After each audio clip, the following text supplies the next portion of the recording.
Xenomorph! Out the chest! Not Chinese! And okay, the reason it was supposed to be it was initially red, but I was when Loki was making the intro, like I think it was like a year ago, I was like, could we change it to like not being red because I don't want YouTube to annihilate me from existence for having possible blood tisms on there.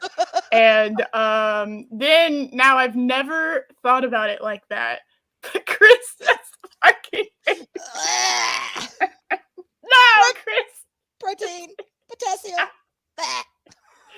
Wow. Yeah. Sorry. So I never even We went there. Yeah, I was like, that's a big Chris. I've been playing Fortnite with Pat Steven for way too long, so. There is a point of no return when you play Fortnite with Fat Steven for so Yeah, long. I know. You can't, yeah. Yes. Will and Jester. Yeah. Okay. So announcement. I'm not late. Your clocks are wrong. That's part one of the announcement. I didn't spend the entire time I could have spent getting ready, making this cute little background that y'all now see with the little key cat. It's so cute. Or sending your co-hosts the link 2 minutes before we were scheduled to go Yeah. live.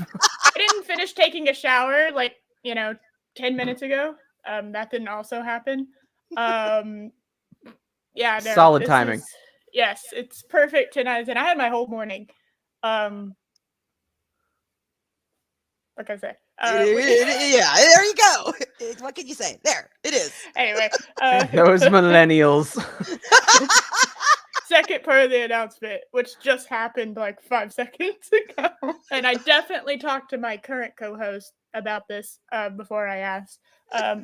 But we have an unofficial third member of the co-hosting crew. Hey y'all! Good to see you. Yeah, we're anyway. Does Ashley? Why? What? That is not. No, bad. And no, it does not. It does not see damage. It is not. No, bad. No. I do. I have one. Bye, Mark. Bye. Oh, bye, Mark. Oh, We bye, didn't even Mark. properly get to say, "Oh, hi, Mark." Oh, hi, Mark. Bye, Mark.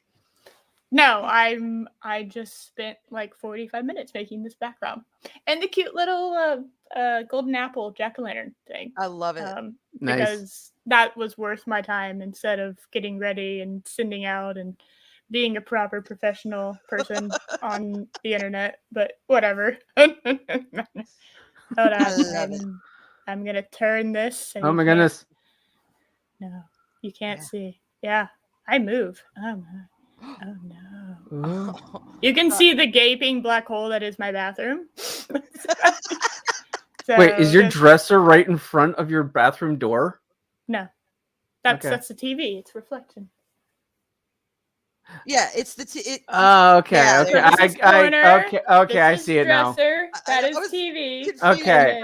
Okay, and it's bathroom. getting the reflection of I got it now. No, back on the track. TV. Yeah, the TV is not the bathroom. I didn't know if you knew. Well, I saw the door frame, and I was like, why is it right in front of? But I didn't notice the TV screen. Okay, I see it now. Yes. I get it. Yes. What do you want from the me underwears guy? I don't know. I don't want it. What? Oh, stop it! What is wrong with you people? You do not need to see. I'm just saying, it's like a black hole. God damn it, y'all are rude. Gaping. I've gotten 4 fucking shots fired at me, and I haven't even started the topic that we have. It's how you roll, Eris. It's how you roll, baby. I mean, my God, Arwyn, how many times were you clipped on the last Pink and Purple show? Shit, I don't know. Between that and Maria's show, I don't know. I still have people sending me stuff. It's just like, okay, I'm just gonna stop talking. It's weird. Is your sausage still global? No comment. I plead the fifth. I don't even want to know what you people talk about on that show. International sausage. I do not want to know Arwyn's international sausage-tisms that are happening. So It's saying a word. It's between me and my sausage. So did I tweet out the stream? I said I was going to do that. Proceeded to not do that at all. Your co-host did. I said I was going to, then got Persia confused did. and distracted. Everyone else fucking tweeted out the stream of me. I'm gonna do. Hold on, the room. Hold on, y'all are watching me tweet shit out. Isn't this worth the fucking time that you're spending? All right, let's see. We are professionals on this show. To the highest degree. We're Emmy doing Award winning. it. I'm definitely doing this live. It's riveting content. This is what y'all you don't thrill as she tweets. Woo! Y'all We are got so the tingles because Eris is tweeting. Oh, thank God! I saw James Earl Jones was tweeting, and he's going back to Broadway. Oh, is he? Well, when I saw James Earl Jones trending, I thought, oh no. Oh, Watch I gotcha. this Yeah. goof. Yeah. There we go. You There we need go. to- There is my very professional tweet that I just tweeted out. There we go. Notifications. Yep, there it is. I know. There. Everyone I else. toss a like to your Eris. Oh my God. Toss a light to your Eris. Oh, no. All right. So, I've seen. I wanted to start off by saying I've seen 2 modern day movies, and you know what? I like them. Movies that were released in 2021. I've seen them, and I liked them. What do I do, guys? I don't know what to do with that information. I think that What broke do I my do? brain. I know. Back to back. I was kind of shocked. I was like, I don't know what to do. Well, good. No, that's great. That's good. Yeah. Look, if there's a good movie coming out in 2021, it is a gem among gems. Embrace it. Yeah, two Two movies. I saw Dune. I love Dune. It was great. And then I saw Halloween Kills, and I loved it. I thought it's my second favorite Halloween movie. I don't know. I was cheering on murder a lot though. So well, to be fair, those are the only 2 movies I'm interested in seeing. So that's good to know. Yeah. Good to know that they're good. Hey, I don't want to friendly waste my time. reminder that Shang-Chi happened a few months ago, and it was supposed to be groundbreaking and like world changing, and everyone forgot about it. So just FYI. Mm-hmm. Yeah. That was I don't know. I really liked it. So if you liked Moda, then go watch Halloween Kills. Now, have you read Dune? Did you go into it cold? Yes. Okay. But that's good. That's okay. Yeah. That's good. I really liked it. I had to be informed that certain characters were not what they appeared to be. There's some race swapping and gender swapping, but like it could have been played by anybody because they didn't seem like they changed at all. Mm-hmm. And so I was like, oh, all right. Well, if that's how you're gonna do it, then I don't really care. So I know. Well, I'm looking forward to seeing them. Chris, are you drinking, Chris? He's quoting a song. I know what song he's quoting. He's rated my wine. He's drinking that maple syrup up in Canada, and that spiked maple syrup. That maple syrup wine. Yeah. Now I have heard that Canadian beer, like the Budweiser and all that, is stronger than our American beer. It would almost have to be. Could you our Budweiser's terrible. I don't like beer, so. Anyway, yes. Oh my God! I think I just heard thunder.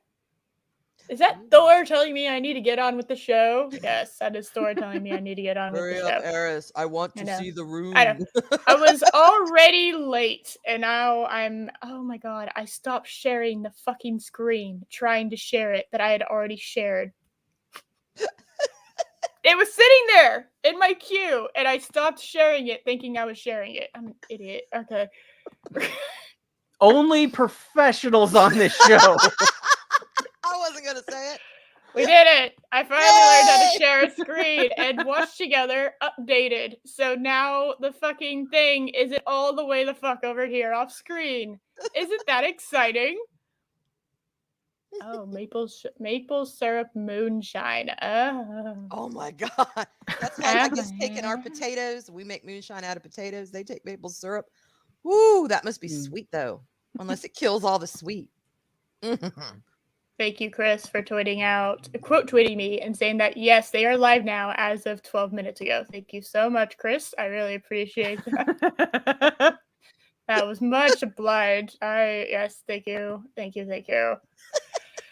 I was like, I forgot I had 2 Twitter tabs open and I got confused for a second. I need to just, I slept like 10 hours last night and I haven't done that in like months. And I think it's fucked me up. I usually get like 6 or 7. I hear you. Like I forgot how to do everything. Oh my God. A good night's sleep. What the hell is that? It was weird. But yeah, y'all want to get in after my super fumbly, professionally to me opening? Y'all go ahead and get in. Let's do it. Thing. Oh God. Best opening ever, 10 out of 10. And if you don't rank it 10 out of 10, you're a sexism. So a sexism. You will be banished to the sexism realm. So or you'll just be perpetually canceled on Twitter for all time. Right. Yeah. Okay. All right. Are y'all ready? Are y'all excited? I can't wait. The room, y'all. The room. Come on now. Yeah. All right. What is the true meaning of the room? Why are you so hysterical? Do you understand life? Do you? When you watch a filmmaker's work... Already. Tommy Wiseau, Mr. Eurotrash himself. I did a smidgen of research. I know, shocker of the century. I wanted to know how bad, because everyone says Room's like the worst movie ever, right? It's not. I know it's one of those. It's probably the. It might be the best, worst movie ever made. Yes, I would agree with that. Yeah, it's hard to top it because I rewatched it last night just to refresh myself on it, and nice. the number 1 review on IMDb said, "I can say nothing positive about this movie, and I loved every second of it." Yeah. I looked at the box office for this movie. Oh, it's terrible. And I've never seen numbers like that before. Let me see if I can pull it up real quick. The Room box office. In fairness, it did not get a wide release or anything.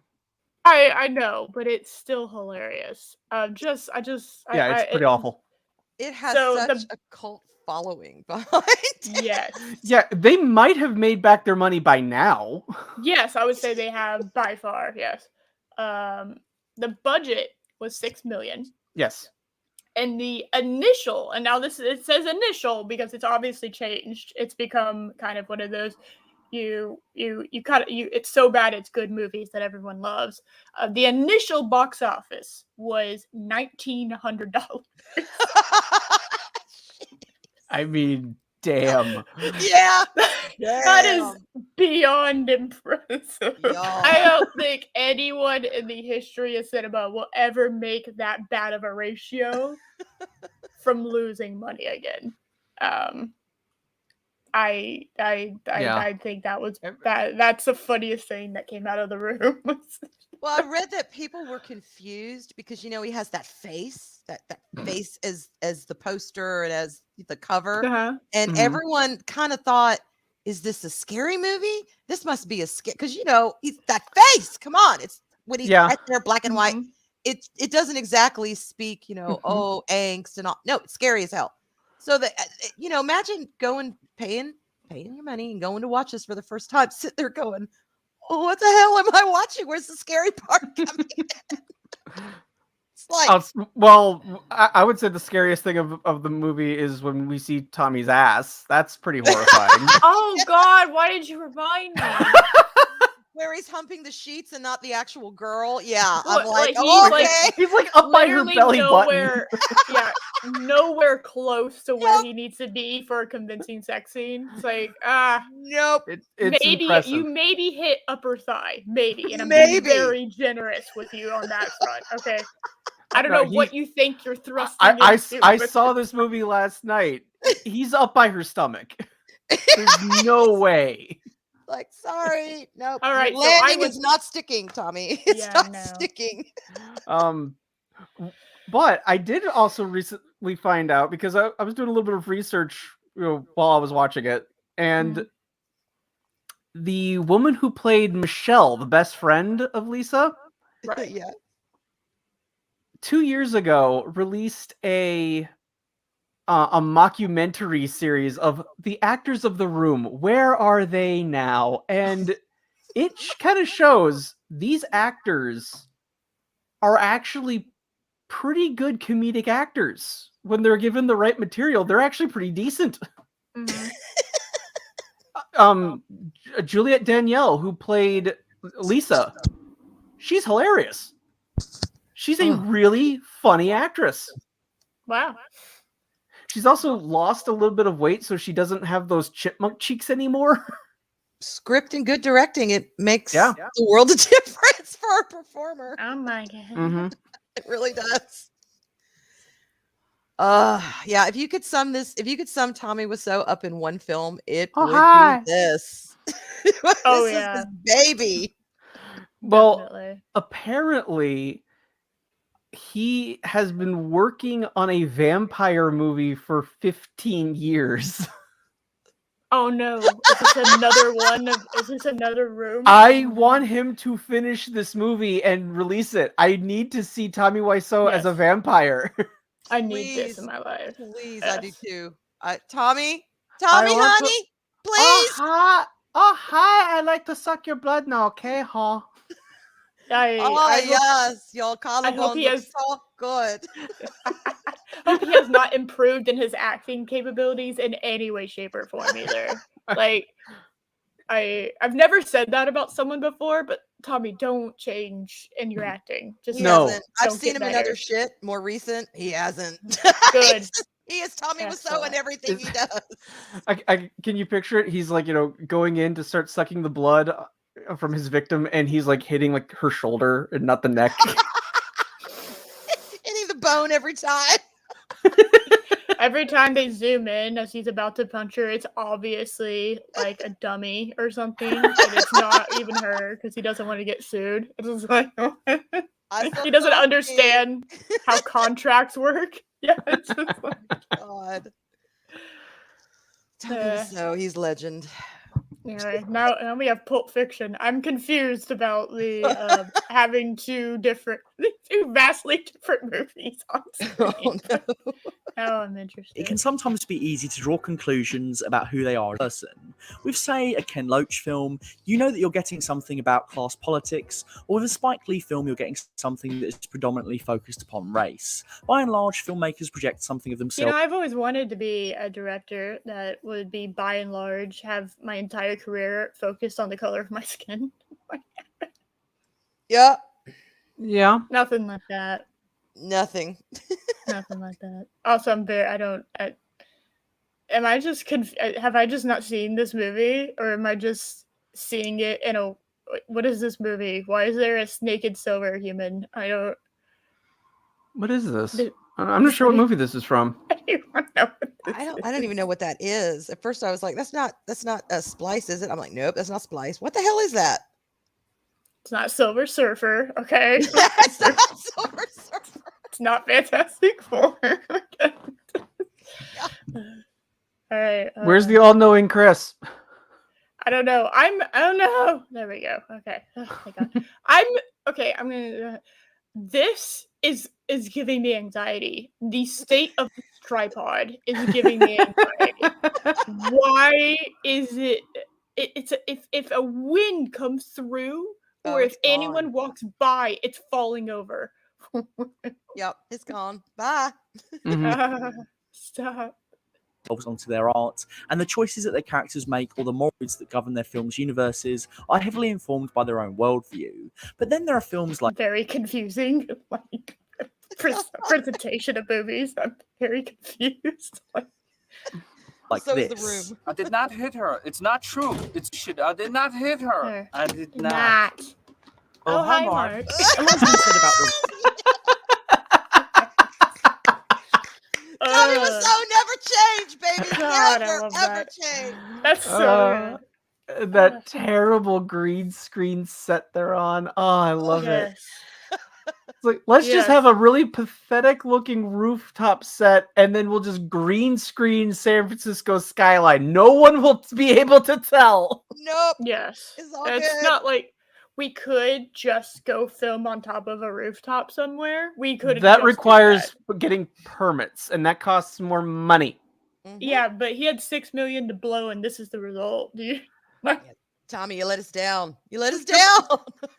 I don't know. Instead of getting the green screen and paying all the people to then like put this backdrop in the green screen and then building this really shit set, why didn't he could have spent that money on a permit and with it like the better. rubber stoppers that are like coming up and I was just looking at that. I'm like, what the hell is that? Yep. Every time you watch this movie, it gets better. I swear. So, yes. Again, I watched it just last night. I was still laughing. I've seen this movie probably 15 times, and it still makes me laugh. In all the wrong places. Yes, that's what's great. It's just like, I don't even understand why it's called The Room. I still haven't figured out why it's called The Room because there's never at just the end end of room. the movie he tears apart the room. Oh, that's pretty much it. That's all I got. That's pretty much that's it. All the drama mostly takes place in that studio apartment. That's pretty much all I got. You know, I never thought I'd say this. I'm gonna say it. The movie Room that Brie Larson was in had a better making sense title, okay, for that movie than this movie does. Because she is in a room. Yeah. So it's called But they're Room. in a room too. They're also in an alleyway. They're on the rooftops. They're in the park. It makes total sense.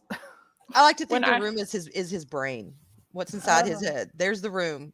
Welcome to his world. At the end of the movie, he dies in a room. And you know, so because spoilers, that's something so many other people don't get to experience, dying in a room. I don't know. Well, you're either gonna die in a room or you're gonna die outside, not in a room. Not many choices. Or in space, which I guess is still outside. So I mean, you have two choices. That's my favorite unintentionally funny line. When like. At the climax at the party, when Mark screams at Tommy, like, "What planet are you from?" Like, that's the first legitimate question that we've gotten in this entire film. What planet is Johnny from? Yep. I don't know. Everything is perfect. Like, there's no reason to put it's so good. Room since its limited release in 2003. The film is beloved by many film fans for its nonsensical plotting, production mistakes, and cringe-inducing dialogue. Anyway, how is your sex life? But what's just the deadpan. Out of the blue. Did she go down on you? Oh, hi, Mark. Okay. Every scene is fantastic. It's just love this. Mike, guys do not talk like that to each other. Also, sex life. We'll talk about the latest conquest or something, but we won't go. So, how's your sex life? No guy does that. Tommy Wiseau does apparently. If y'all have there's a YouTube channel called Brandon Rogers, and he has a bunch of characters, and it's extremely hilarious comedy. And one of the characters he plays is this blind, he's heavily implied gay German fashion, fashion. I don't know what you call it, like Okay. a fashion person that creates clothing and whatever. And he sounds exactly like Tommy. Oh, And so I could hear his like that character saying that. So how is your sex life? It throws me off because it's like I could hear that, but that's just like a giant parody. It makes fun of everyone. It's offensive to every single group on the planet. Right. And that's the point, right? But that was supposed to be a very serious conversation happening in a coffee shop. And it's just like, Tommy Wiseau, he wanted to make this a book series. He wanted to write this in a book and he couldn't get it published. God, I would love to have this in book form. Yes, he did. This is like his need the vision, his novelization. baby. Yes, Yes, and written by Tommy. Yes, exactly. So that like we can get all the shit. all the internal dialogue. I would love that. Oh my god. And I don't know what she's doing, but apparently it's really good because He likes it. I don't know what on this planet would make him do a face from that position. Again, it's like the dignity of the meat underwears guy is pretty amazing. Yeah. And I love at the party when he's wearing, for some reason, he's wearing like a little kid's watch. Because it's Mickey Mouse watch? Yes, it's like it has like bright colors, and it's like you can almost see, and you can like see the character with like the arms ticking. It's like, what? Why are you wearing a little kid's watch? Like get a real one. Those old swatches from the 80s. God. I had one. Yeah, I had a little kid's watch too when I was 7. We all did, exactly. We all did. But when you get a certain age, you're like, you retire it and you go for metal. You upgrade. That's just life. Or you're a millennial, you just use your phone to tell the time. Yeah. What are those options? I mean, yeah. All right, y'all. I haven't worn a watch in probably 20 years, so I'll same here. But still, when we didn't have cell phones, we wore watches. Well, yeah, you needed to know what time it was, so you knew where you were going. Yeah, exactly. Oh my god. Jeez. The film is littered with inconsistencies. There's the acting. Can you imagine Tommy directing this? Now, what I want you to do with your face, okay? Yeah. Screw up your mouth. Do it like this. Face. Look like you have a huge that you took like the bubble gum, like stick tape stuff, and you stuck it all in your mouth and you're trying to chew it. Okay. Work those cheeks. Work that jaw. Come on, baby. Give it to me. That's what I want. You're just chewing gum. That is the peak experience, especially if it's like that five spit gum. You know what I'm talking about? The 5. Oh, with the explosive flavors and stuff. Oh yeah. She just feeds him, the chocolate, and then it's like, instead of like a nice small piece that he could chew pretty quickly, it's this huge thing that she gives him. So he's like trying to chow this thing down while. Yes, baby. Here you go. Yeah, you are. When she feeds it to you, open your mouth wide, okay? Let's see all them choppers. Yes. God. It's just, why? I don't know. My brain's just this movie. God. How could you expect me not to? This movie, I'm barely even listening to him talk. I'm just so focused on the movie. Certain themes and messages that appear repeatedly across its 99 time, which gives us an insight into director Tommy Wiseau's worldview. I don't give a shit what his worldview is, man. Tommy Wiseau's worldview? His worldview. Do you know what this movie's about? I'm gonna sum it up really fucking quick. Tommy apparently at some point in his life, probably recently when this film started to begin, or at least within a year, had a terrible breakup. Probably.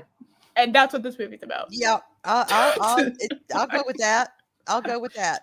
Now, I'll give Tommy at least this much credit. Mm-hmm. He at least was cognizant enough to it was meant to be a dark comedy. He started doing that right away. Even though it's clearly meant to be a drama. Yes. Very serious drama. Yes.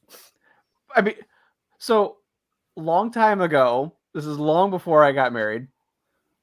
I had a girlfriend who cheated on me. Mm-hmm. And I was, absolutely, heartbroken and devastated. Right. Mm-hmm. Despite the fact that The Room's subject matter is a cheating relationship, I watched this movie to cheer me up. It's one of those, man. That's not a good sign. That drama is a drama. Oh my God. Yeah. I will say, I'm going to say, their green screen effects are better than the Batwoman ones. So. I praise indeed. Which is saying something since this was made in 2003. Yeah. Exactly. Yeah. There's a scene in season 1 of Batwoman where she's standing on the rooftop and she reveals her glorious red wig for the first time. There are people dying apparently, and she went home to the Batcave to stick a red wig on the cowl and spray paint her suit. It was funny. And so they reveal it for the first time, and it is one of the most shitty shots in the entire fucking series. It's she's on the rooftop, and you can see in the wig and off of her suit the green from the green screen behind her. Yeah. Very obviously lime green. There's no excuse for that in 2020, 2019, whenever they were filmed at. In the modern era, if people can do that in their bedroom, they can literally put up a green, a lime green piece of cloth and clip it out better, then there's no excuse. There's just right. So, and I feel so bad for this actor since he was. Is Denny supposed to be mentally not well, or is he supposed to be a child? Because it makes no damn sense either way. I have these questions. I haven't figured that out either, because it could swing whichever way your interpretation goes very easily. It goes both ways. Oh my God! It swings both ways. It swings both ways. Yeah. Okay, you said Denny, right? Yes, Denny. For Denny. A young college student who is financially and emotionally supported by Johnny. That's what the Wikipedia tells me. So. Okay, even though Denny was actually the actor was actually one of the oldest people in the cast. He was in his late 20s. Yeah, are we talking 17 right out of high school student, college student, or Probably. are we talking 24 been in there for a while? We don't young. know. Is this 18, 19? 18, 19. Yeah, that's probably what Yeah, okay. I would imagine. No, that's Tommy's theory, so we need to stick to it. I don't even know he knows, but okay. Yes, exactly. Upon rewatch, it becomes clear that Tommy Wiseau has a certain view of how it should be, and that it is the film's goal to impart that wisdom onto the audience. Now, before I go any further, I mean, okay, so he's supposed to be in college now, so what fiance of someone's gonna pet his hair like he's 12? That's a good boy. Lisa, that would be Lisa. Lisa, pet his hair like he a puppy. But yeah, he's older than Lisa.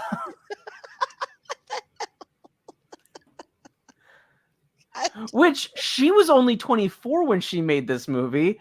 So it's really uncomfortable when they say that they've been together for 7 years.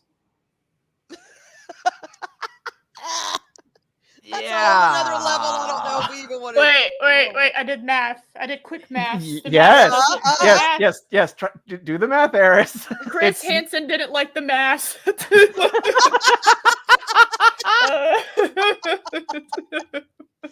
Do the math. He's outside the door waiting to take a seat.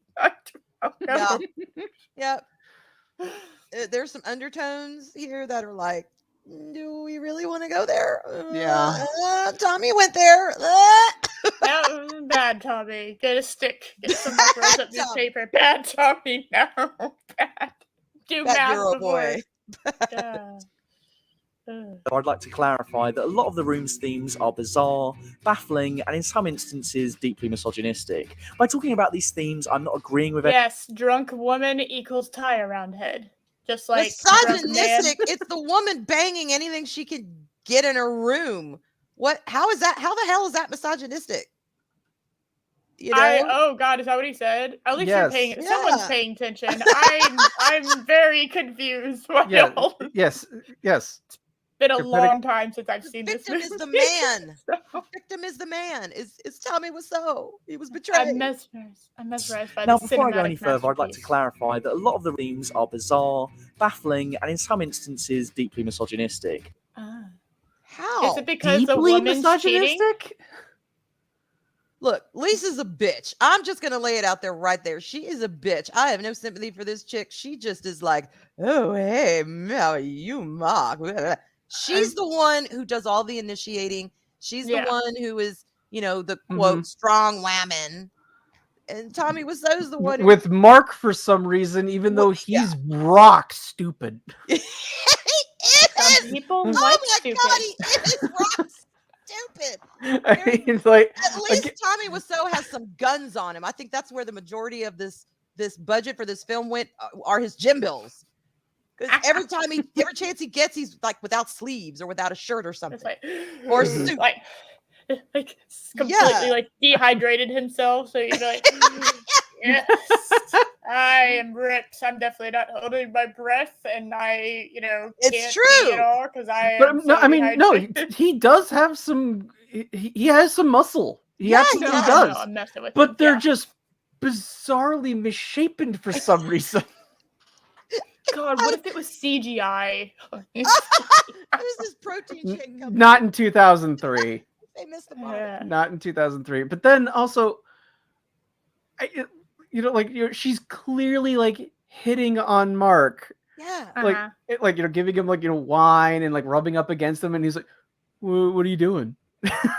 She's aggressively going for it. Like, dude, put 2 and 2 together. I don't know if I would consider rubbing up on another human hitting on them. I would say that's unless it was wanted, like a full on, you're bordering on sexual assault at that point. Because if you switch to genders, and you have a guy rubbing up on a woman who isn't consenting at all, that doesn't want anything at the moment to that person, then it's kind of like, yeah. Well, see, that's why for them to say deeply misogynistic, what? Get out of town. Janet from Another Planet brings up a good point. She just wanted to prove that she could come between best friends using her assets. Obviously. Yep. Oh no, it got worse. Math, no. God. Oh, the Chris. I don't know how old his character was supposed to be, though. I have no clue. All of their ages are a little nebulous. You can kind of just plug in whatever one you want. I guess they're all supposed to be over 18. There, we've solved it. Okay, all right. When you go to the club, okay, you're looking for action. Yes, that's a whole different other environment. That's not the same as we're alone in a home together, and you're here. I'm in my best friend's home, and his fiance is rubbing up against me. That's exactly. I wonder what she's doing. That's clueless to a whole new level. If you do not understand that or do not get her intent, you're a dumb shit. That's all there is to it. And it's never stated why. Because her mom keeps saying you should marry Johnny because you can't support yourself. Why can't she? Full fucking confidence, mom. She can't get a job apparently, even though it's never stated why does she need Johnny to support her. I mean, outside of the fact that they're in San Francisco and it's ridiculously expensive there. Yeah. But it's never said why does she need Johnny financially? Why can't she support herself? She's a woman. We found it out. The deep misogynistic. Oh my goodness, it's the women's card. Discovered it. There you go. She's a woman. We can now move forward. We figured it out. Good job. Go team. We did it. By talking about these themes, I'm not agreeing with any of them, nor am I endorsing them in any way, shape, or form. What I'm trying to do is ask, if this film has any lessons to impart on us, what are they? And how do we go about understanding them? What can we learn? Okay, anyone else getting friend set vibes? Is anyone else? Like, someone told you life was going to be this way, huh? I swear this is a balcony they've used as a set on Friends before. I'm not kidding. Okay. Learn about Tommy Wiseau's moral code from watching The Room. In what way is the director trying to communicate to us a certain view of life? What is the message of The Room? Women be bitches. That's all I got. Women be bitches. Women's are the problem. There we go.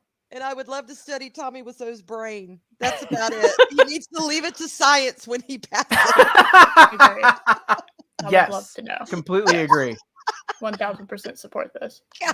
Although I would also 1000 support Tommy Wiseau getting the Fountain of Youth so he could live forever. I would too. Oh my God!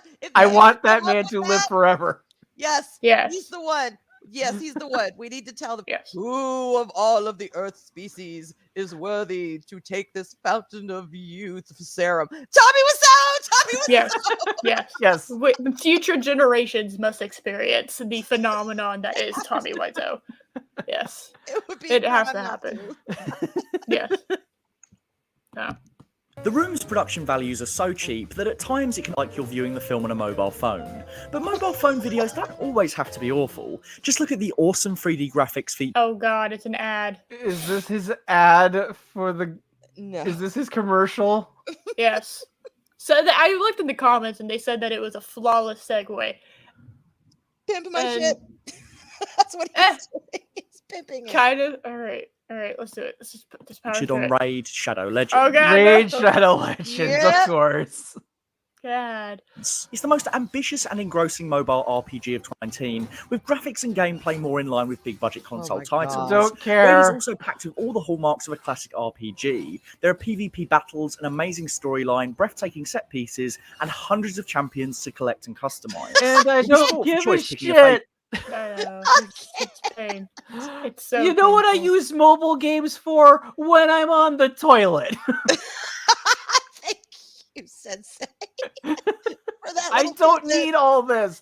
I just need can I hit that pig with this bird? So I play my match 3 games because I'm an expert gamer, women. Okay, so the Mary Sue has said that if I play match 3 games, I am a gamer. So I am a gamer. Okay, I believe it. Okay. Hey, Keely. Oh my God. Yeah, thank you. It does, doesn't it? It totally does. Y'all are killing me. Can I hit this pig with my bird? Or whatever shit. Yes. Oh my God. Okay. All right. Composure. We got Composure. this.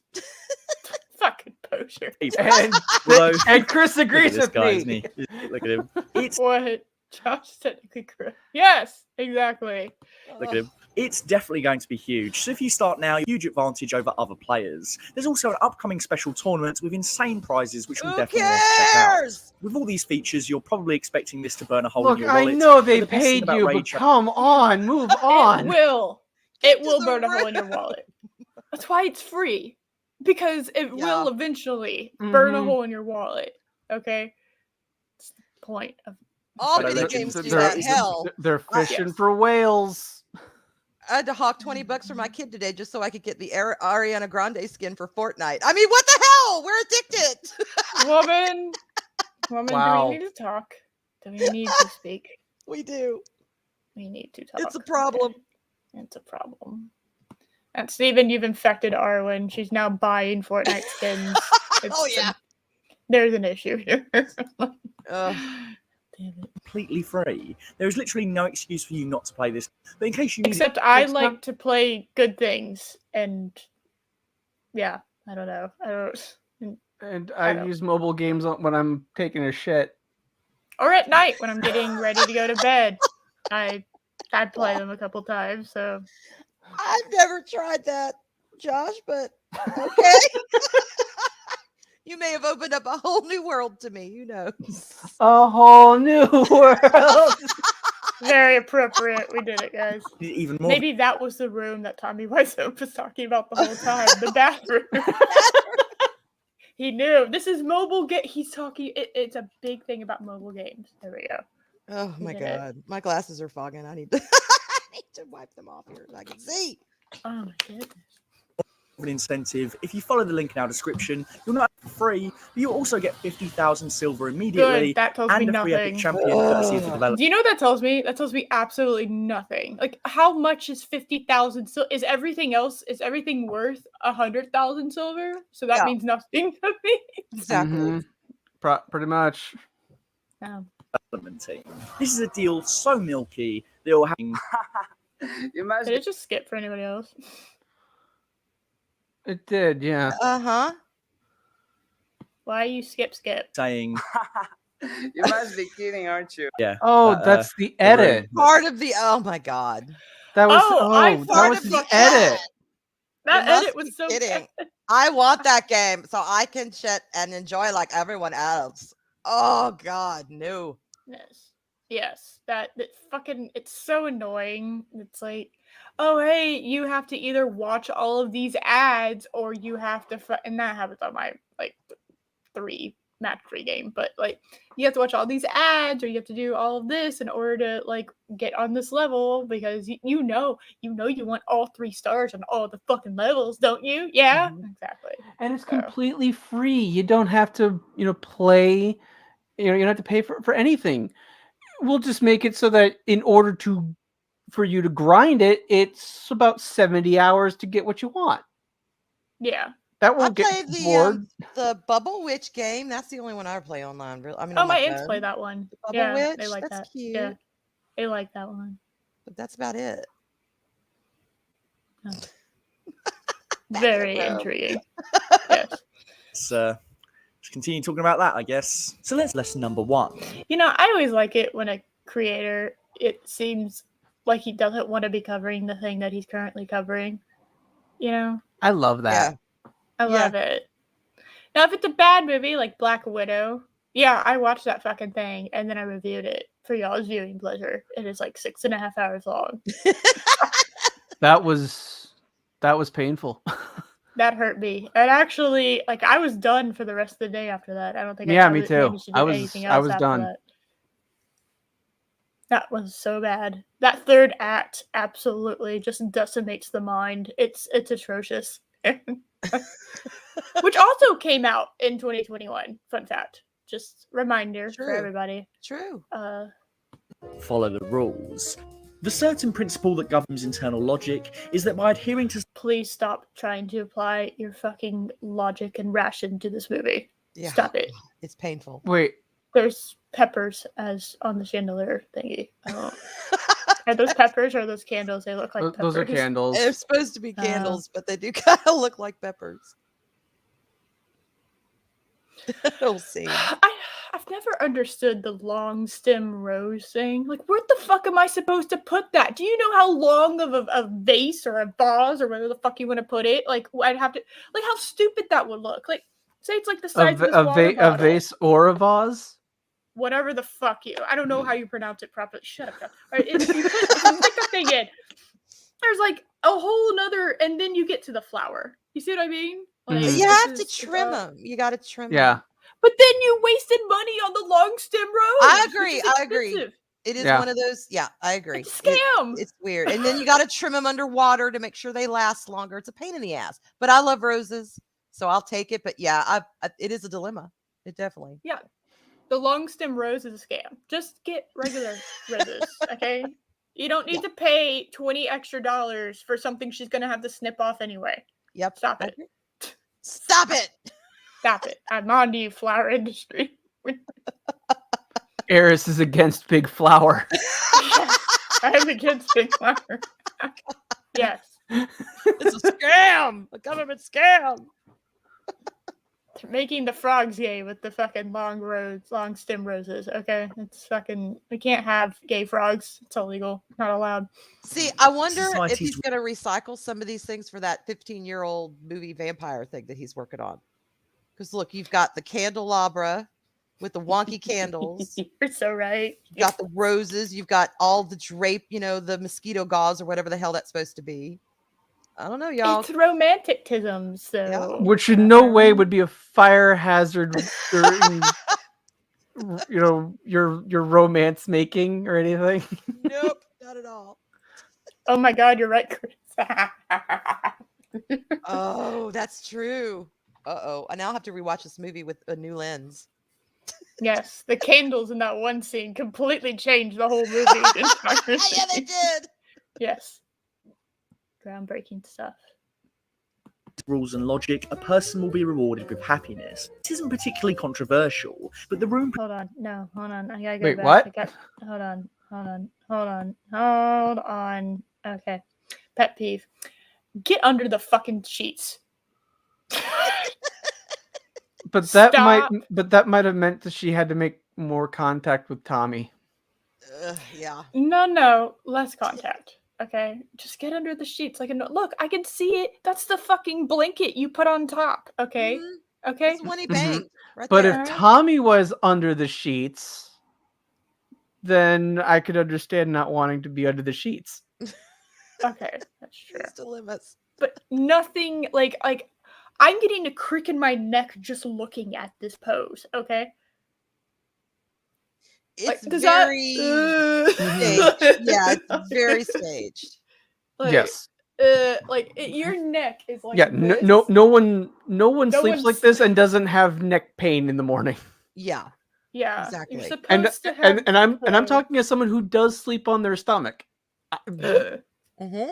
There many a time I've woken up and going, what the hell happened last night? That's getting clipped. Yep. Clipped. You're just like, ugh. What? Yeah. I'm not saying it because I'm not gonna get clipped. I saw the trap that was laid before me and I dodged it. Damn it. Yeah. But I mean, I don't mind these little drapey thingies. I don't mind it. Not Now, next to candles.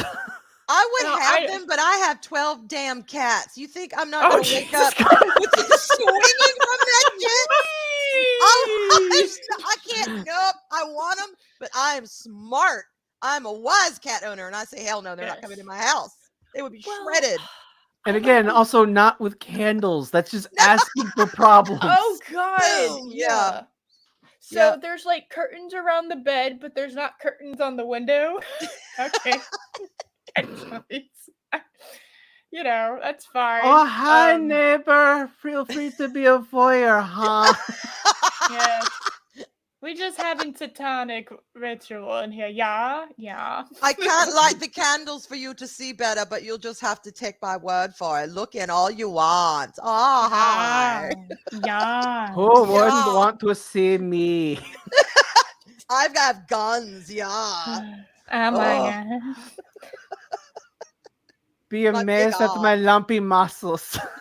Also, she has her leg out, which means the demons. So I don't know how the demons didn't get her because that's what happens when you keep your leg or your foot out. The demons get you. So, But the sun's out now, so doesn't that mean she's protected now? She's protected. But no, you notice he's in the shadows. You see these red candles? Okay, it's true. It's true. Also, why wouldn't you put the rose on the bed? Why would you stick it? Can you imagine waking up with something in your hand? And I hope the thorns have been trimmed off. Imagine just rolling over and what the hell? That's too much foresight. Those thorns are there. Look at the way her hand is holding it, and she's supposed to be asleep. No. Do we need to review the room frame by frame live eventually? I feel like we do need to do that. Oh my God. Watch party. I'd be for that. Yeah, hell We yeah. do this. But we'd have to do it we'd have to all watch it and we'd be doing it. We've been taking it so slow that there's no fucking way. Anyway, whatever. Like a 12-hour stream, room, frame by frame, the room. Okay. All right. I'm going to listen to what he says. I was just very distracted by everything that was wrong before me. Okay. Rules and logic, a person will be rewarded with happiness. It isn't particularly controversial, but the room presents this logic in a brutally simplistic fashion. The main character, Johnny, played by Tommy Wiseau, of course, is our moral pinpoint. The character we are supposed to align ourselves with and whose plight we are supposed to feel empathy for. I mean, technically that's true, but Tommy is such a bizarre actor. He's that like a no Ken one Barbie really doll.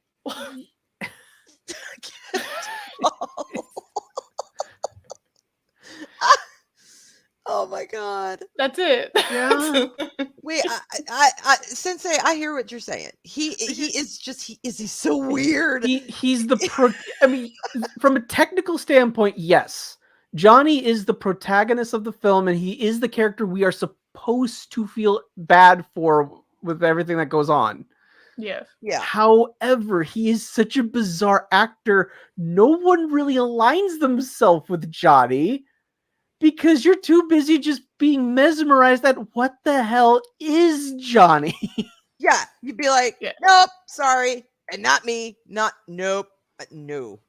It just every way no.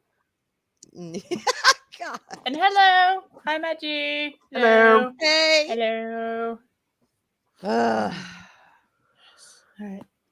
And the film wastes no time hammering home the idea that Johnny is really Hey, nice. doggy. No, I'm not letting you get away with this. Hey, no. doggy. That scene is like the most bizarre thing ever. It's like he caught himself. It's like he was forgetting to say hello to the dog, and then it's like, oh wait, I gotta say hello to the dog. Really nice. Okay, no, even before that, like. Sorry, the flowers are upside down. I couldn't see. Yeah.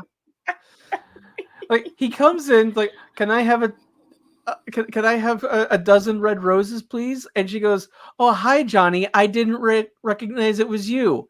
How can you not recognize this guy? Granted, it's San Francisco, but how do you not recognize this man of all things? Yeah, he's a. Then she gets the flowers. Like, here you are, and then he goes, "That's me." That's not an appropriate response to that question. That's me. I too hold my flowers like this, like with just all the flowers falling out underneath. Yes, that's a good plan. Excellent idea. From now on, when I go to my grocery store and they say, "Oh, hey, Arwyn," and they hand me instead of "thank you for bagging my groceries," I'm just gonna smile and say, "That's me." You just grab your groceries upside down, just put them in your cart. That's me. Oh, hi, doggy. And then pat the bagger on the head on the way up. Oh, hi, bagger. Oh, hi, bagger. He's sitting on the counter. God. Oh my god. And then he just has a look up, and he'll have the exact same look that the dog has. Like, what is going on? What the hell? Get your greasy hands off me. Meat hooks. I'm so full on peanut butter because we had to redo this scene 20 fucking times. Oh my god. I mean, that is a fat dog. Yeah. He's dog. weighted down. He's not going anywhere. His head is so much smaller than his body. It's like, whoa. I wonder how many He's takes a Hulk they dog. took it. He's like, shit, I just want to bite this fucker. That's all I really want to do. Bite his hand. Really? Sorry, Josh. I cut you off. What? Sorry. Josh. Oh, hi, Josh. Did you want to say something? Oh, hi, Eris. Okay. Never mind. I'll just put it late. That's all right. Really nice guy. Just look how many save the cat moment across the film's runtime. Sorry. To go back to the green screen. I know. Half this thing is with me just laughing. Just look how many save the cat moment. That green screen. Okay, nice guy. He laughs after Mark tells him the story about that abuse that chick takes. That lol female abuse. Yeah. That's really funny. What? Yeah. Okay. Yeah. A woman got beaten. That's so funny. What a story, Mark. Yeah, what a story, What? Mark. Oh, okay. It's like, no, Tommy's not relatable. Not in any way, shape, or form. Not even Oh my gosh. Moments he gets across the film's runtime. He pays for Denny's tuition and That saves was the funniest thing that's happened in this video so far. I'm just gonna let you know. The Denny's pun was funny. I'll say that. him from a drug dealer. You know what's also really funny? He offers Mike when he The falls drug over. dealer. Yeah. Mhm. This is, this is really, really bizarre. The drug dealer guy Uh-huh. ran for Congress in your state, Eris. We've had worse. That's nothing, honey. You could have had Chris R. from The Room representing you. Just think about that. Oh my god. I would have been okay with that, actually. I don't even know what his politics are. I would have been okay with that. Personally, a tie to the room. Yes. In I was the government. drug dealer in the room. A room in every house. Copy of the room in every house. Yes. We did it. We did it, guys. Yes. For president. Fuck Congress. Go for president, man. Do it. He'd probably get elected on that fucking thing. There's so many fucking meme lords in this country now. Just as an independent party, the Room Party. Oh no. He's for taxing the rich on Where's My Money?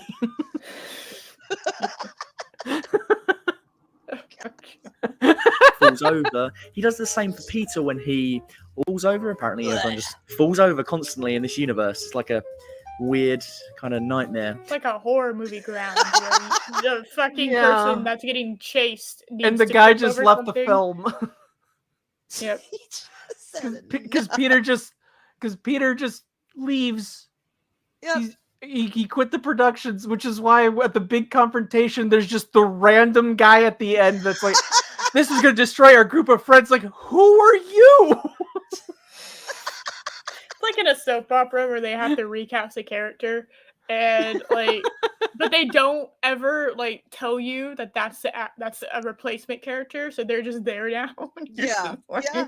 Wait, what happened? This is human. Oh god. I mean, even Lisa, the film's de facto villain, says this. Johnny is very careful. Okay, calling her a villain is a bit of a stretch, but sure, we can call her a villain. I don't know if this movie's deep enough to have like a hero and villain contrast. She's just kind of a skank. I at this guess. point. She's just a hoe. She's just. Yeah. I mean, she does serve as the.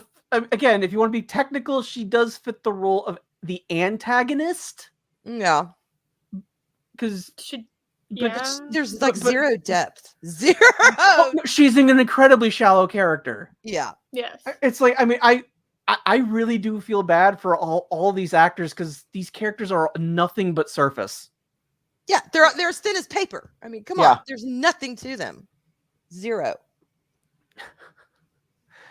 I got the results of the test back. I definitely have breast cancer. And then she just never brings it up again. I forgot about that. It's like, oh, Mom. Okay, I'm going to hoe around now. Bye. Your breast cancer has inspired me to become a whore. Well done. We did it. Yeah. Those things it's never brought back up. It's like, what? Why did you bring this up? There was no point in the scene. 0 point. Her whoring cured her breast cancer. We did so being a skank is good. That's the messaging. It's a very misogynistic. It's a misogynistic film. That's the misogynistic message. That's right. Yes. We figured it out. Y'all, this is good. This is good. Yes. It's a pseudo female empowerment movie, very, very body positive, in which a young woman's quest to cure her mother's breast cancer led her to becoming a complete whore. Yes. And it helped, and it did resolve because it was never brought up again. Yep. Yes. There you go. So she's actually the hero. Surprise hero. We did it. Yeah, if she found the cure for cancer, I'd be behind that. Hell yeah. Go Lisa. Whore around. We're all good.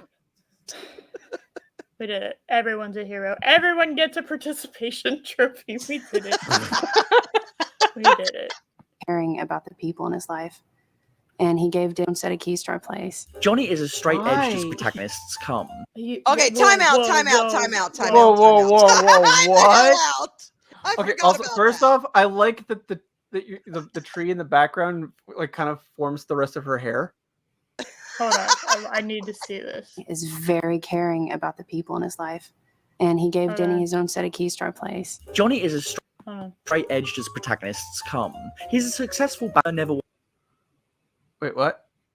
I was trying to figure out the hair scene, and I don't know what you're talking about. No. Like, your background has like this poof, I think is a tree, and it kind of forms like her hair. Whose background? Eris's or in the movie? Yes. Eris. I just figured it out. I just figured out what the fuck he was talking about. I thought you were talking about the movie. Confused. I'm like thinking. I mean, even Lisa. In front of a tree. What? Hold on. No, it's. We did it. Hold on. I'm gonna eventually grab it. No, we're just gonna go from here. Yeah. Chris R. He offers Mike help when he falls over. He does the same for Peter when he also falls over. Apparently, everyone just falls over constantly in this universe. It's like a weird kind of nightmare. Like I mean, even Lisa, boots or something. So the film's de facto villain says this. Johnny is very caring about the. Oh, hold on. Yes. Okay. All right, we did it. Yes, we did it, guys. We finally got the joke. Okay. There you go. Was it worth it? Yes. Figured out. All right. Tommy gives this kid his own set of He's keys. paying for his tuition and gives him a key to his place. And she's all good with that? So he can just show up whenever he wants. But if you remember, he does so at the beginning of the film, and they immediately shoo him away so they can go have that weird, awkward sex scene. Yeah. Yes. So, what the hell? Thank you, Chris. Thank you. I needed that. Thank you. I appreciate it. I did it. And I don't know what young woman would just be like, okay, he can come and go whenever he wants. Especially when she's trying to hoe around with the best friend when Johnny's not there. So, but she's here. She's like, oh, and he has the keys. Nope, not happening.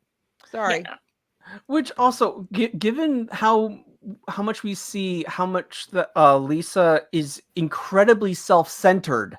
Yes. Why would she be so empathetic toward Denny? And yet, doing everything she can to make poor Johnny miserable. Yeah. Makes no sense. Tommy's brain.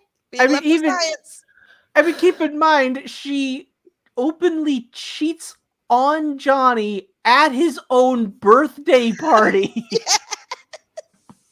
She doesn't give a shit. No. Come on. No, she was trying to cure her mom's breast cancer. We were over this. Okay? That's true. I forgot about that. That's I'll give her that. Yes. All right. She's doing it for the cause. Yes. Trying to save her mom. Caring about the people in his life. And she's 24. How old is her mom? 82? I was to say it's hard to gauge. My mother's in her 80s and looks younger than this woman. So I cannot gauge ages very well anymore. No clue. He is very caring about the people in his life. And he gave Denny his own set of keys to our place. Johnny is as straight edged as protagonists come. He's a success. Okay. Yeah. No. I'm just gonna say it. No. Is that a picture of a spoon? Yes. You never noticed the spoon? Okay. It's its own damn character. I've only watched this film once. I should have prepared and watched this again, but I didn't because I was busy building a background for the stream. God damn it! It was no. There's a bizarre. That's not the only picture with a spoon in it. Yeah, they're in the background throughout the movie. Oh, were they sponsored by spoons? I gotta look that up. The subliminal message of the spoons. Yes. Someone on Newgrounds made an 8-bit game of the room, and you can collect spoons throughout the entire game, and if you get all of them, after Johnny dies, he gets a special message back to his people.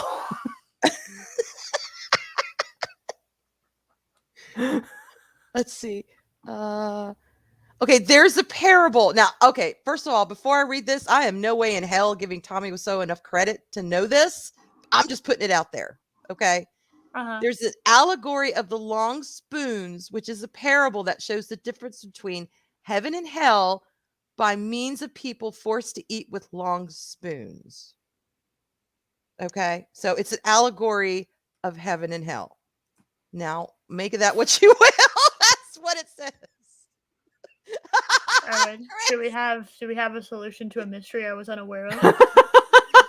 My forks have all disappeared over periods of times, like 30 sets of them. I've got something in my house that likes the hell out of my forks, and now everyone's saying it's going to come for my spoons. Oh no.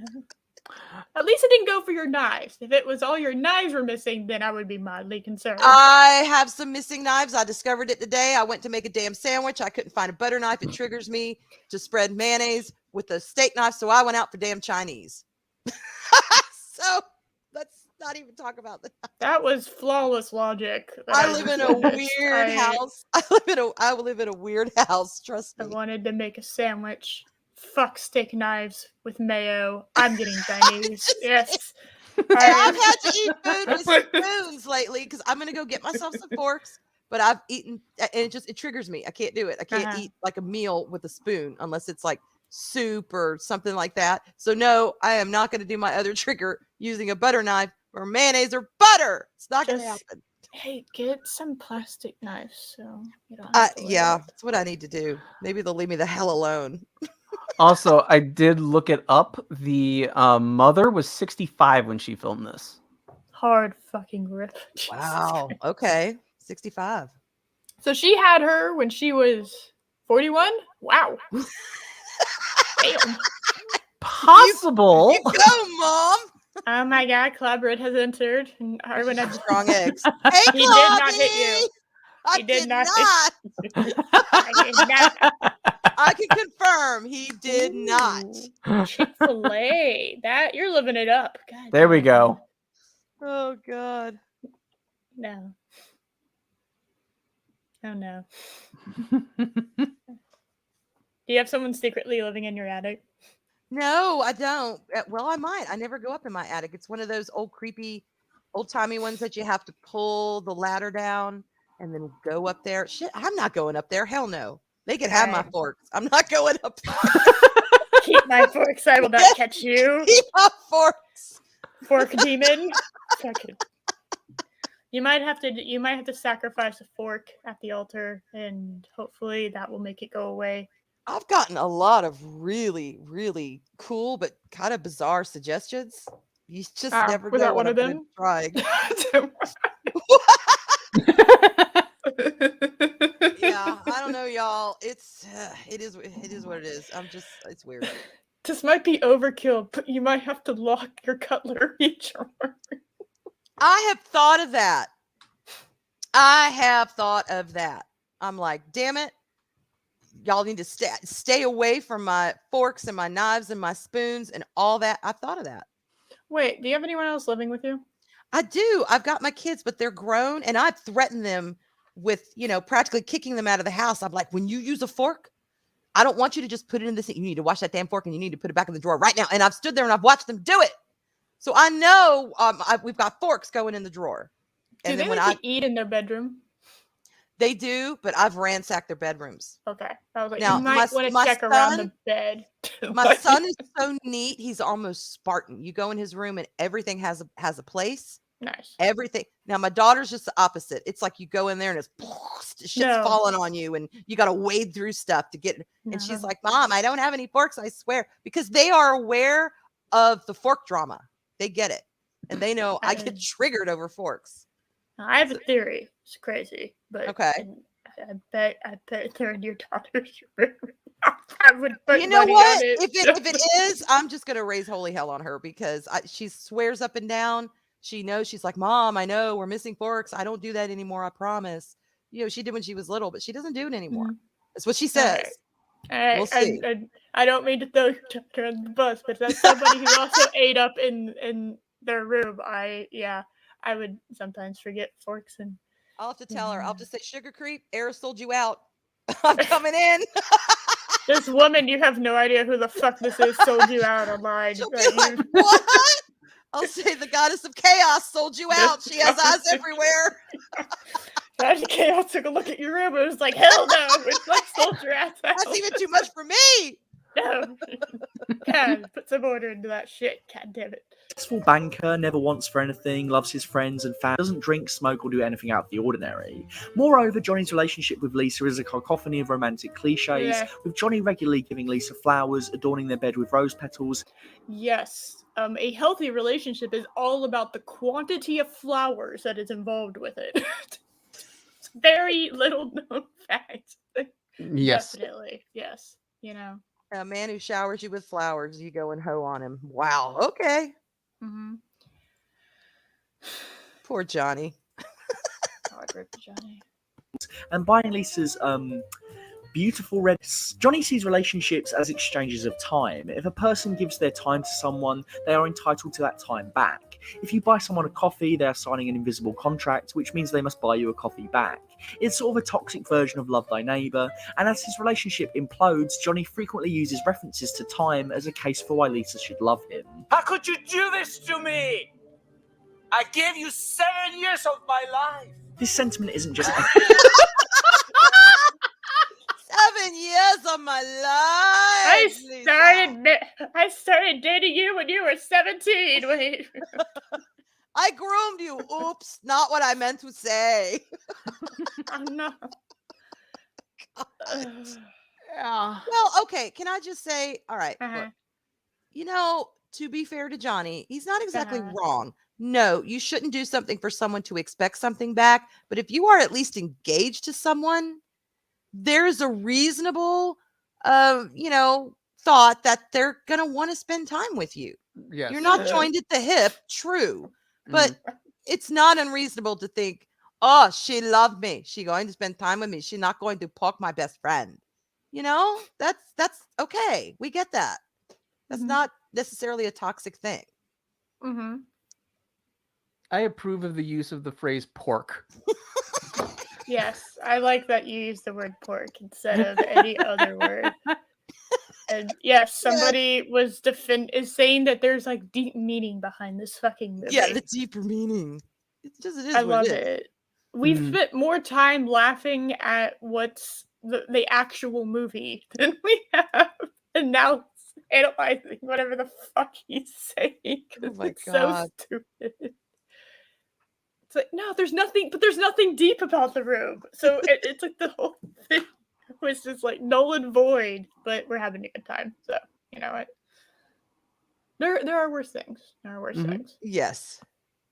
Echoed by Johnny, as other characters also point out that Lisa and Johnny have been together for a long, long time. Well, you've known him for over 5 years. You two have been together forever. Moreover, Wiseau seems Okay, wait. 7 years of his life, known for over 5 years. You've been together forever. I'm getting mixed signals on when the fuck these two got together. My math is not adding. Right. I understand Johnny being accurate on his term, but the mom not being accurate? Like, I guess 7 years is over 5 by technicality. By 2 whole years. Okay. Yeah. So what, they met and got engaged right away? They met and got together right away, and then that started the 7 years? No. Well, he better hope, first of all, I guess he's in California. I don't know what the age requirements are in California. And I shouldn't ever have to go investigate the age requirements in a state to be okay with a relationship existing. I do know California tried to lower the age of consent. God. And Good on you, Callie. thankfully, it actually was not supported by Californians. But a bill was put forward to lower the age of consent. We're How devolving. far, out of curiosity?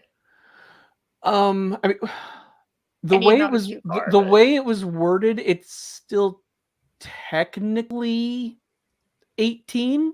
However, if I remember correctly, it allowed that statutory was no longer a thing if you were within 10 years. 10 years. I remember that now. Yeah. 10 because years, everyone was like, not so a 5 or 2 20-year-old or 3, but 10 years. Yes. So Yeah. basically, like a 12-year-old could get be with a 21-year-old. Yes. Yeah. See, nasty. Nope. Yeah.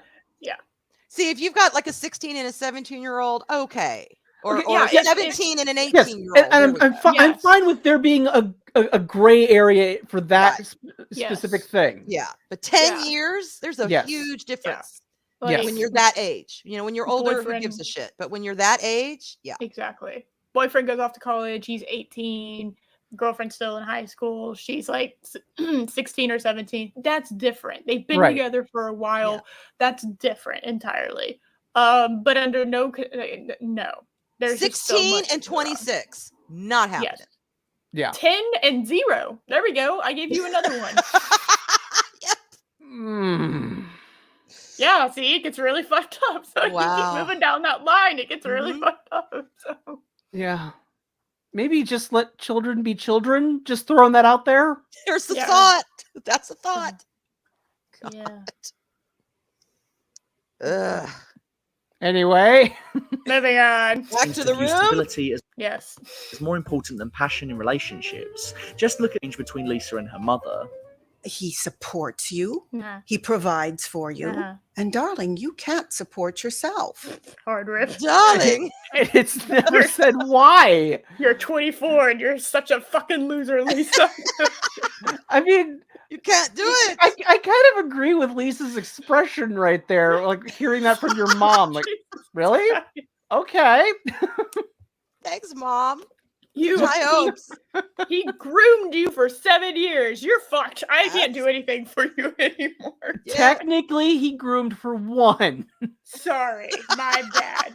All right. The grooming, we can use a different word from grooming after she hit 18. But, you know, it's just... Because the idea that she and he would get together, like, it's just like... She's there for the money. There's no other fucking reason. I'm sorry. I don't ever get like anything from the relationship that they were happy. And that could be because Tommy's such an incredibly terrible actor. It's just bizarre. You know, and I'm actually applying film logic to this movie. Are you saying that beautiful young women marry old ugly guys for their money and not because of love? That never happens. It could eventually be. It could be for love, but like the fact that the mom is like, he's paying for everything. He's got all this shit. You can't. You not only are you not providing at all, but you are incapable of providing. Yes, that's what she's saying. You cannot provide. You can't do it. Forget it. You cannot provide for yourself. Yes. Why? It's like, wow, like that's a new level of gold digger, you know? Like, I'm impressed that you've hit that. It's just, can't do it, Lisa. There's no reason for me to assume that she's not a gold digger because of that. So. Give it up. Yep. Give it up. Jeez. In many senses, the film is articulating that a bland, passionate romance that fulfills all the hallmark cliches is preferable to a kind of passion that Mark and Lisa. Look, another gold digger trope. She went for the younger guy. What passion? It's Hoville. Oh, there's passion. He's I didn't too notice. dumb to be passionate. He's like, duh, okay. It's like caveman stupidity. Like, just like. I mean, again, I watched this movie last night. When she pulls off his shirt, he goes, "What are you doing?" She just tore off my clothes and like climbed on top of me. I had no idea what was going on. She's been running her vag all over me all night. Now she's taking off my clothes. I don't know what's going on. What is happening? Can someone give me a manual? Are we playing video games? Yes. Chris Persia. Gold digging entrepreneur. No. For 1 year, she was groomed and then became a gold digging entrepreneur. Yes, there we go. We did it. Yes. Like, what if you would have put all of those skills into actually, becoming doing something worthwhile? Yeah, not becoming a detriment to society. Like, how about that? Well, who's the bigger detriment to society in this movie? I shouldn't have even opened that box. There's so many. You in there. Like all of Pandora's just fucking coming out of the box. These are questions. Because I would argue. Denny is a disturbing person. Mm-hmm. Like when he when he rushes into them when they're like starting to get a little hot and heavy, he like rushes in and goes, "I just like watching you guys." Like, ew. Oh God. Yes. Why? That's creepy. Yeah. Or the Me Underwears guy. He is a fabulous contributor to society because we need more guys who make bizarre O faces with chocolate in their mouth and it's a necessity. We must have them. The bare necessity. And then weird looking and talking Tommy Wiseau. Come on, y'all. Total package here. Yeah. Like because Johnny does so much for Lisa. Okay, I'm going to take a hot take here. Leopard print is tacky. Only the finest for my princess. I've never seen leopard print wrapping paper. No, it's come to think of it, yeah, I've never seen that. At no point do I see a leopard print with like a red bow on it and think that that's going to be anything other than lingerie for like a 50-year-old woman. Like, there's no way that that's happening. That's not Victoria's Secret. That's Fredericks of Hollywood right in there. The kind of tearaway Fredericks of Hollywood. I don't know. It just doesn't read romantic to me. No. That's like, know, that's a gift for a cougar. Are you talking? wait a minute, Arwyn. I just want to specify this. Is the tearaway referring to the dress in the box, or did she get the wrapping paper from Fredericks of Hollywood, and it's the wrapping paper that's tearaway? Fredericks of Hollywood used to sell the cheapest, skankiest type of, and that's what it was for. Victoria's Secret, you buy a nice lacy bra, you want it to last a while, makes you feel feminine like a woman. Mm-hmm. Fredericks of Hollywood is a whole nother scene. That shit is tearaway one night Motel 6. Okay, that's what I'm saying. That should be crusty, man. Like, oof. Trust me. I'll trust you on that. I was in my 20s once. I know. You were once an age that came before the age that you are currently at. Yes, oh my God. I know both those stores very well. That's how math works. Oh my goodness.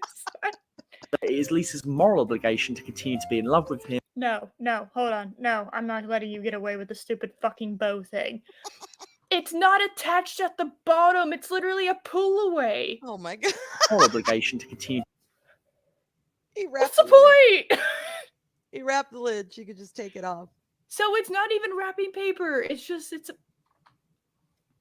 the box makes me mad. To be in love with him, and even if she doesn't, she frowns because he can give her security. Oh my God!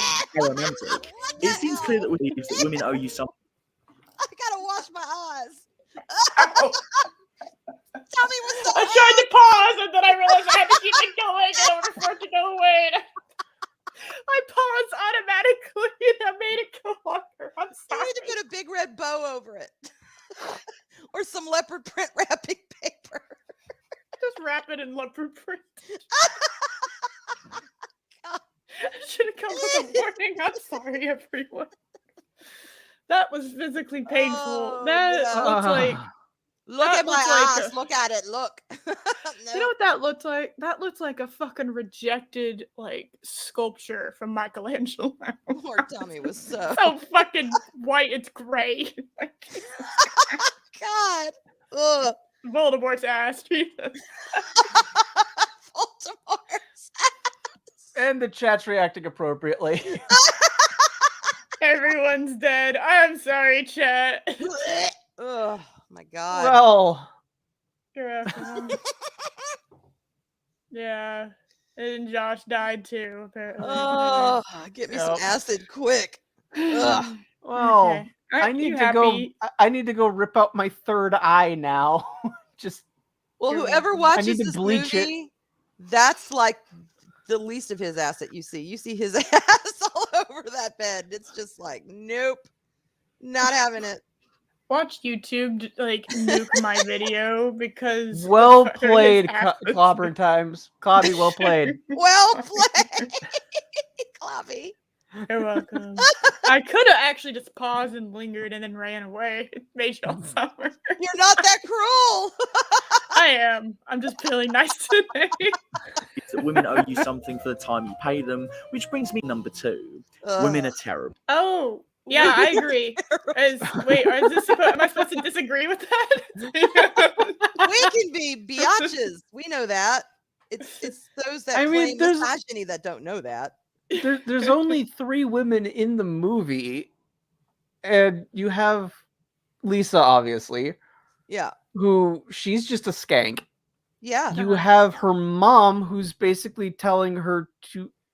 She's like, be in a loveless marriage, which that's why would a mother give that advice to her daughter?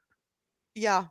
That's a hard fucking. That's like a world shaking like thought because that means that she probably also entered in a loveless marriage. And if you were under the illusion that your parents loved each other, and all of a sudden your mom's saying it's a-okay to be in a loveless marriage, that could completely destroy your worldview. You have no brain.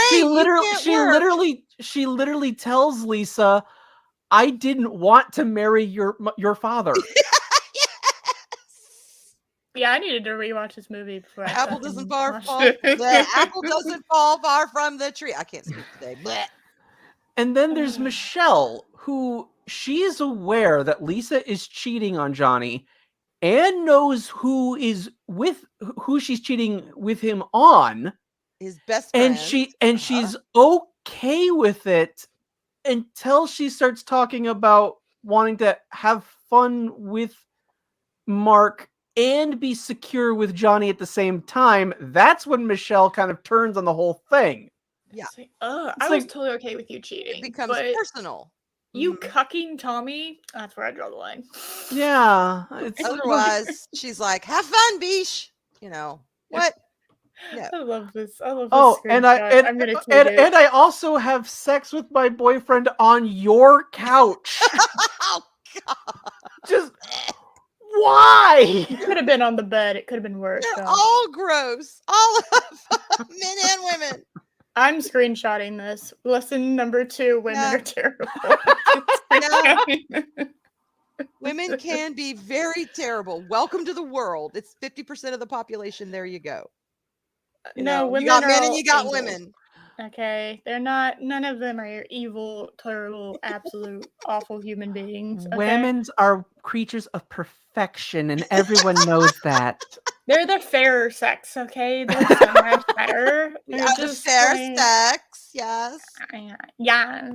Yes. That's our central female. Sorry, I love the women are terrible thing. Lesson number 2: women are terrible. That's the best fucking thing. I love that. That's so funny.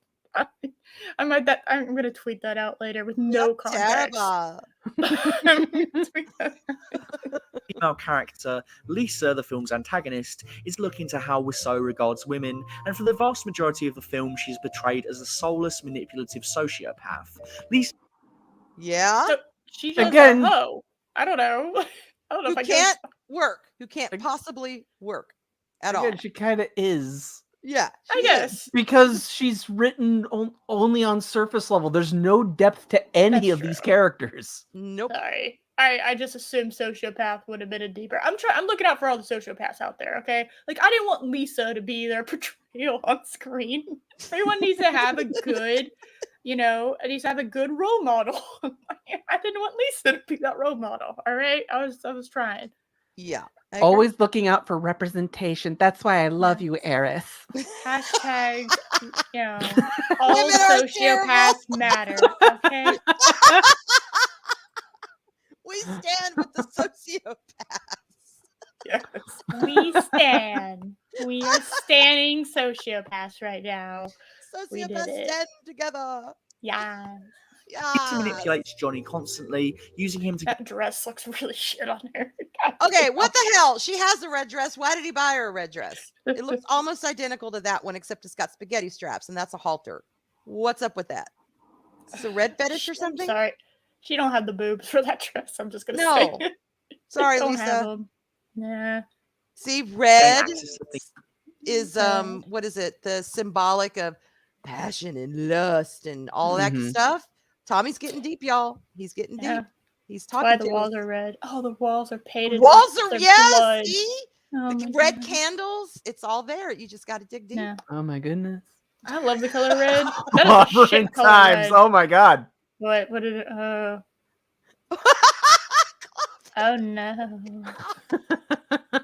Oh my god. Access to things she wants out of life, and multiple characters to Lisa in a highly negative fashion. She's a sociopath. She only cares about herself. She can't love anyone. You're being so... No, that's a narcissist. That's not a sociopath. That's a whole different other animal. Wasn't that the anti-gravity guy who could never stand up? No. He is the supreme gravity guy, because if he can't stand up, then he has... He is very pro-gravity. That's true. That's true. Yeah. And then like when he and then like on that scene he just showed, Mark is feeling conflicted about cheating on his best with his best friend's girl. Mm-hmm.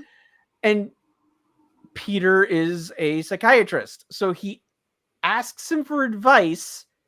Then the moment he started asking questions, he got defensive and then threatened to throw his friend off of the building.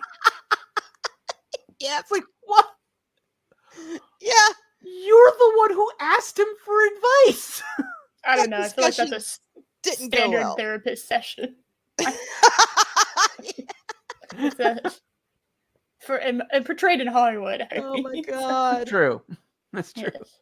Sorry, Arwyn, I ran you over. What was that? Sorry, Arwyn. I don't mean to run people over. I mean, I do. I am complete. Stop taking away her agency. Oh no. I never mean to take people's agency away. Just to make it true life. Her truth. Yes. Manipulative. How can you do this? You make me sick. In many senses, Lisa is the the guy who antagonist just of Johnny. shows up. This is his only scene. He's only at the party. And you're just like, who are you? God Lord. Amazing. Who, as we have established already, is a really guy. Whereas Johnny is selfless and willing to do anything for those around him, Lisa is only motivated by herself and her need to survive. No. She's horny. She's horny. What? No. She is motivated to cure her mom's breast cancer. Right. Sorry, Eris. That's clearly the only motivation she has. She is such an altruistic person. You know what? This hair just reminds me of, remember the crimping hair thing? I do. I had like 2 of them. That's what that looks like, because it's bent. It's not curled. It's just bent. Like I had one of those. Girl got crimped. Back when I had oh my god. Back when I had long hair. I know. Wow. Likewise, whilst Johnny is dependable and consistent, Lisa and frequently. I think it's bold of you to say that Johnny is a consistent character. Yeah. Bold of you to say anything is consistent in this movie. He's consistently Tommy Wiseau. I guess that is true. You know what? Give him that. What are you doing? What are you doing? I don't understand. What is happening? What is going on? What are you doing? And like, also, this is also one of those things where it's like I cringe because it's like I want to take the 24-year-old what's her name, Juliette Danielle. I want to like take her aside and just go, hey, maybe don't show off your tits for this movie. Just throwing that out there. Not for this one. He's taking one for the Wiseau team. Please don't show full boobs. Please don't Contradicts show full herself. The view of women as Okay, contradictory and confusing is one that Wiseau pushes repeatedly, with numerous characters remarking on women being unpredictable creatures who rarely act rationally.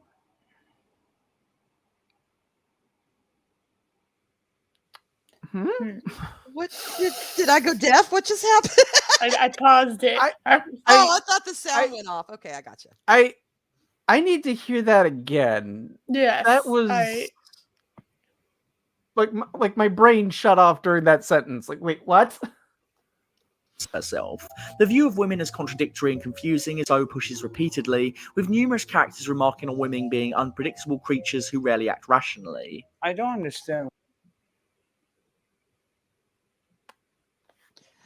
I'm what?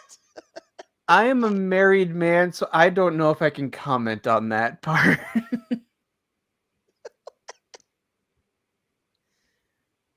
Okay, he said what now? Repeat to me. Y'all know y'all can rewind. Yes, I can rewind. How the hell do I? Do you have the watch the other link? No, I don't have that yet, but we'll worry about that later. It's been in your Twitter DMs. Is it real? Oh shit. Okay. You're right. I see it. It's 10 minutes ago. I wondered what that was. It's like, okay. Eris is prepared. She sent it all to me. Yes. Lisa acts sporadically and frequently contradicts herself. The view of women as contradictory and confusing is one that Wiseau pushes repeatedly, with numerous characters remarking on women being unpredictable creatures who rarely act rationally. Oh, that. Okay. So, some of us do. Yeah. It's not that deep. I don't, okay. Yep. Basically, yes. Yeah. Lisa's a bitch. And her curing her mother's cancer aside, she's willing to throw down with her fiance's best friend. That's pretty bitchy. However you slice it, that's bitchy. Yeah. That's irrational. That's wrong. Next. Yeah. I can press next. No, I'm just, he's like going on like it's some big deep thing, some big, it is what it is. And let's face it, it's not like these characters, have the depth of the ocean. They are all pretty damn thin. It's basically like, when the tide washes up on the beach, that's how deep this movie gets. So the foam that scrapes over the sand. Yeah. Yes. Exactly. It's foam deep. It's foam deep. Yeah. I don't understand women. Do you, Peter? What man does? Sometimes they're just too smart. Sometimes they're flat out stupid. Women change their minds all the time. Moreover, it is wow, what a fucking profound statement. It's like he's got all these cliches and he just threw them in this film. Yep, pretty much. I don't. Nothing that was said was untrue. Not at all. So I don't know. Yeah, not at all. Women that are seen to cause conflict and foot the blame for many of the film's characters. She's whoring herself around. Yes, it's cool. If she has a fiance, yes, it's gonna cause a couple problems, especially when she fucks her fiance's best friend. Yeah, that's a problem. That's an issue. It's a minor issue. But whatever. Lisa, an object of lust for many of the film's characters, drives a wedge between Denny and Johnny simply for existing. She's beautiful. She looks great in a red dress. Oh my I think I'm in love with her. She gives. He secretly covets that red dress. That's what it is. No. I mean, You're Denny right, he is just a totally acts like he's bizarre, 12. creepy little. He's a Yes. bizarre, creepy character. Yes. And Yeah. again, he was pushing 30 when he made this movie, and it's hard to determine how old he's supposed to be. That amazes me. I had he's no idea it was that age. Thank you. I have a new title. I am the Queen of the Damned. It's totally not Josh that found this video. Did I? Yes. I got this from our fucking backlog. I don't remember finding this. Her eyes are up there. You know. Well, I mean, there is the one scene when she's talking with Michelle, and because the lighting of this movie is so awful. Yes. When she's talking, there's like this bizarre like shadow that happens on her. So it looks like she has this bizarre bulge sticking out of her neck. It's like I think it's just the muscle tendons in her neck like tightening, but it's the lighting just makes it look like there's this weird bulge sticking out of her neck for some reason. And it's like, what is that thing? Does she have a growth? What is that? I actually found an interview where she said that she has spent hours in the mirror trying to recreate that, and she can't. She has no idea what that is. Oh my god. Oh no. Oh my god. Thank you, Klabi. Oh my god, he's the king of the damn now. Damn. In order to make this thumbnail, I had to brighten the fucking screenshot of this from this movie. In order to make it, I brightened the image. Now you look at it and you're like, that's kind of normal. But like, no, I had to brighten the fucking picture in order to make it. Because it was so bad. It's just this color. It's just in this weird, like, semi-dark. It's bad. It's really bad. Oh, y'all. Denny no signals what's. What? I'm being summoned. You're being summoned. Okay. It's okay. Okay, so she's on t-shirt. Do you have anything else you want to plug, real quick? Let's see. T-shirts today at 5. Tomorrow at 4:30 is Fan Fantasy Story Ideas at 4:30 Eastern. And then at 11 is Mark D with the C Sunday Night Geekery. So that's what's going on for the rest of the week. And then I'll post every Monday. I post my schedule. Oh, I need to start doing that. That's so smart.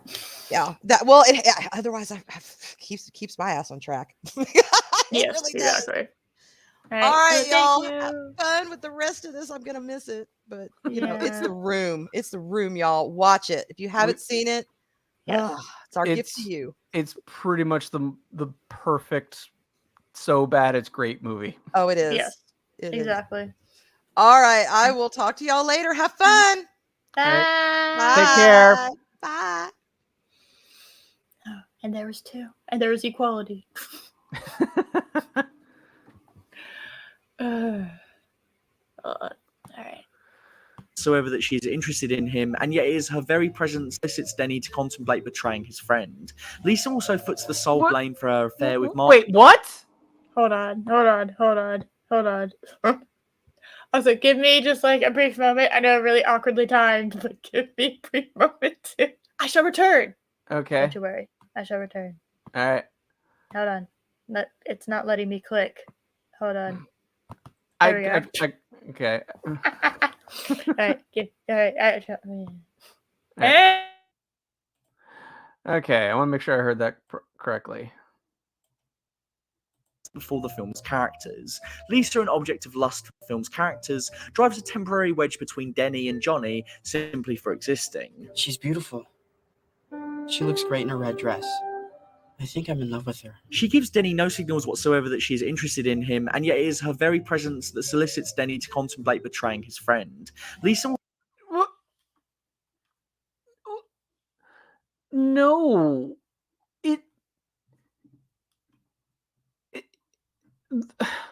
The way it comes off in the film, it seems like it's like just like a schoolboy crush on her. And Johnny just kind of like talks him down on that. Like, hey, there's plenty of other women out there. Don't worry about it. We hear that phrase, don't worry about it, a lot in the movie. I have returned. Hello. Huh. So did I miss it? Did I miss? I did the most amazing soft shoe. You would be amazed. Wow. I didn't just rewind a little bit and rewatch a little bit. Nice. Arwyn No. took half the audience with her when she left. That doesn't surprise me. God damn it! Half you people leave. There's a reason we've asked her to be a permanent fixture here. Oh yes, we're entirely cynical fucks that give all the fucks about the numbers, and that's it. We don't care about enjoying ourselves and having fun, and that has nothing to do with anything. Of course. No, of course.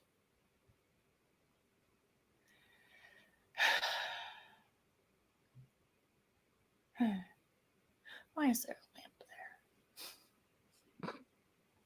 Oh, I don't understand. This also puts the sole blame for her affair with Mark numerous times, with the film positioning Lisa as the aggressor, whilst Mark is portrayed as some sort of victim. Just watch. He's, huh? Okay. Mark, he's not the one that instigates the affair, but he's absolutely complicit in it. Yeah, once he figures out what's happening, once he is inside of her and figures out what's occurring, like then he's complicit. It took him a minute. He didn't understand, but once he finally got there, he was like, "Oh, yeah, I'm okay with this." But yeah, she definitely is the one that initiates it. She's the one that is coming onto him, so to speak. That's pretty obvious. Shay, yes. That doesn't surprise me one bit. That's why they reused the footage of the first sex scene, because Juliet said, no, I'm not filming another sex scene. So that's why they had to reuse footage of the first sex scene for the second one. Oh my god. Yes, you're right. God, it's gonna be so much His fun. reaction after they first have sex. Why did you do this to me? At the film's final. Why did you allow me to insert my penis into you? Why did you do this to me? Damn it, Lisa! I was completely innocent of everything, but no, dude, you clearly you played a part. She tripped, she fell down, her legs were open, you happened to trip over her, and somehow your penis just went right in. I can't explain what happened. Why did you do that, Lisa? Yeah, why did you force him inside of me? Why did this happen? It's like I always find it funny when people are like, it was an accident. Like, do you realize all the steps that are necessary in order for that to occur? Yeah. Enough steps, even if it's like really fucking quick, right? Enough steps that at some point you had to be like, huh. Mm-hmm. The D vacuum. We amazing. Call Lisa the D vacuum. Oh my god. Yeah, it's like I don't know how the affair happened. It was it just happened before I knew what was going on. Really? Yeah. All of a sudden, I was at her fucking. I was in a hotel room with her every other day. I don't know what happened. It's fucking magical. So I'm just walking down the street. I said hello to her, and then suddenly our clothes were off in a hotel room. I don't know how that happened. Like, no, fucking ground yourself on the railroad, okay? No woman is that fucking good. All right, no woman on this planet is so mesmerizing that they can just hypnotize you into just. I don't know. Yeah, contrary to what you believe from like in cartoons, men just don't suddenly become like a starstruck wolfhound that has no control of anything that's going on. No. Everyone has complete agency. So yeah. Just yep. Climax with Johnny having killed himself. Spoiler. It is Lisa who is blamed.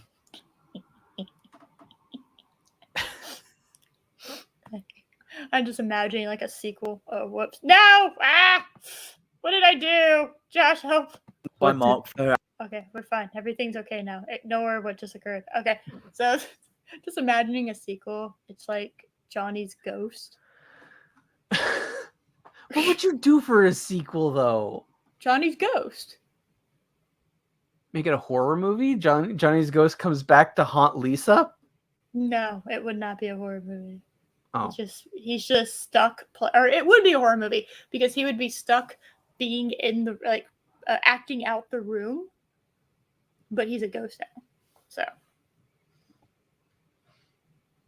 I can do better than that pitch. Let me see. Let's do a better pitch. Let me see. Let's make Johnny has to be in it, or Johnny has a twin brother. We did it. Jimmy. The Curse of Johnny's Gold. And he's just the exact same character. He's just maybe it's like Johnny, but with two ends instead of the Room. Yes, The Room 2, Electric Boogaloo, The Curse of Johnny's Gold. There you go. Yes, we did it. Okay, we figured it out. We have figured it out. The Oh Hi Doggy was improvised. I don't. That doesn't surprise me. What's great about this movie is I have no idea what could possibly be improvised or what happened in. Because if you've seen The Disaster Artist, which I've seen enough of it, it's just like it was a very accurate movie from what I'm led to understand. And I mean, the co-writer of the book was Mark from The Room. Oh yeah, you're right. Greg Yes, Sestero helped write the book. Yes, you're right. The Disaster Artist. Yes, so like it's I trust the source pretty well. Yeah, so him trying to get Tommy to film a fucking scene was an agonizing ordeal. Like just the rooftop scene in The Disaster Artist is hilarious. I could totally imagine that happening. So I could imagine that they have like 5 billion takes of every scene, and the Oh Hi Doggy was him just like zoning out and just being like, oh hi doggy, just fucking bounce. Like wanted to pet the dog, forgot he had roses in his head, is fucking holding the roses upside down and decides to pet the dog. So good. Actions, and Mark is able to walk away from the whole affair free. Tramp, you killed him. You're the cause of all of this. No, Johnny did not kill himself. You're the one that made him kill himself. Hashtag Johnny didn't kill himself. Yeah, but I mean, yeah, he killed himself because of her actions, but I still wouldn't blame her for doing that because he's the one that did it. You know what I mean? Yeah. It's like, it's at the end of the day, he's the one who did that. So I wouldn't I mean, her. she was the motivation for his doing it, but no, it's still ultimately his call. Yes, I would say she's the motivation, but he is the reason. Yeah. And I don't know why she's crying. Be honest with you, I didn't think she gave a shit about him the whole movie. I mean, and she is, crying up a storm in the final scene of the movie. And I remember watching it last night. I looked over to my wife and just went, "Why is she so devastated?" Oh, it's because she knows she can't. She was just about to receive the cure for breast cancer, and she didn't quite get it. We did it, yeah. Okay. But he killed himself before the ritual was complete. She had to bone Mark one more time in order to do it, and Johnny fucked it up. We did it. We figured it out. Because it certainly wasn't because she was Rip sad mom. over Johnny's death. Yep. It is Lisa who takes the fall, Lisa who is hated, and Lisa who is apparently to blame. The concerns of women are sidelined in this film to a point where even domestic abuse is shrugged off with a laugh. I used to know a girl. She had a dozen guys. One of them found out about it, beat her up so bad she ended up in a hospital on Guerrero Street. Yeah, and that's incredibly awkward that he laughs at that. That is obviously cut from a different fucking scene. You can't convince me otherwise. There's no fucking way that came from the same scene. No, because this is what he replies with, "What a story, Mark." That could have been anything. That phrase could have been fucking anything. I think the editors got fucking angry.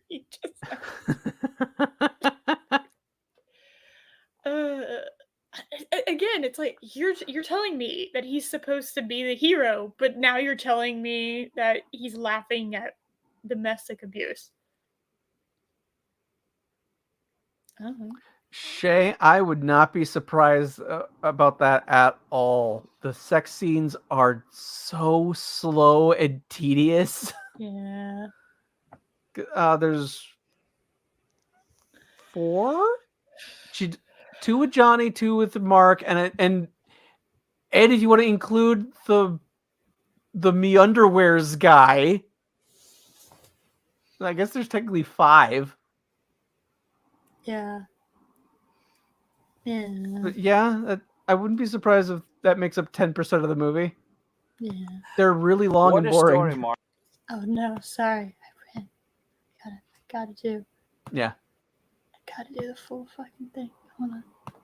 The concerns of women are sidelined in this film to a point. I love that when domestic Tommy, abuse I love that when he deletes himself, he fell backwards and his head hit a pillow. Yeah. He was prepared. He actually knew some fucking geometry and physics and shit and was able to fucking, yeah. It shrugged off with a laugh. I used to know a girl. She had a dozen guys. One of them found out Definitely about not because he fucking rented that room and he didn't want to get like fake blood on the fucking very dark, I think, carpet that you couldn't have been able to see anyway. So he got a. Well, no, it's a hardwood floor. Oh, is it a hardwood floor? Because there's the other shot that's looking above Johnny's dead body, and you can see there's also fake blood on the floor. Oh my god! I almost didn't give him full credit for that. Josh, thank you for picking up on this. So I give credit where it's due. Yeah, yeah. One of them found out about it, beat her up so bad she ended up in a hospital on Guerrero Street. What a story, Mark. And when Lisa tells her mum that so good. So fucking funny. Oh, that's so fucking funny. It's just no human would react to that story that way. And then the bizarre line, it's just a magnum opus of what the hell is that? It's so good. It's so good. I love that. That Johnny hits. Now I want to watch it again. I need to watch it again. Of course, I didn't watch it before this, but I can watch it now. This is her response. Johnny doesn't drink. In spite of her daughter being I was fucking drinking half the scenes in the entire. He hit me, and he drinks, and then her first drink. Johnny doesn't drink. No, he hit you. Fucking. Well, whatever. Johnny doesn't drink. You didn't block? You didn't hit block? What the fuck's wrong? What are you, a noob?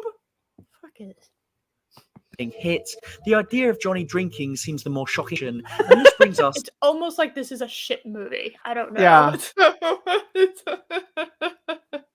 Yeah. Yeah. To lesson number 3. Drugs are bad. As we Well, depending on what you're taking and how the quantities of what you're taking and when you're taking them, yes, they can be bad. By definition, they can be. The only indication of drug use that we see is when Chris R confronts Denny because he bought drugs off of him and he wanted his money back. That's it. After that, drug use is not brought up again. I don't... What? Drugs are bad, okay? All right? I mean, okay. I won't disagree with that. Drugs are bad, okay? That's the message, Josh. Just fucking... Apparently that's the core message, even though they're really only in one scene. Women are terrible. I can't... What was the first one? What was the first lesson? What was the first point? Okay, so I'm 811. Remember 811. 811, guys. Oh god, I clicked during the fucking shadow thing. Oh god. Uh-oh. I'm trying to avoid the ass, so... I know. Don't go back that far. Already am. Come on. Give me one. Give me the first one. Oh, come on. Didn't he start making his points after the Raid Shadow Legends? Maybe. God damn it. It's so long. It's so long.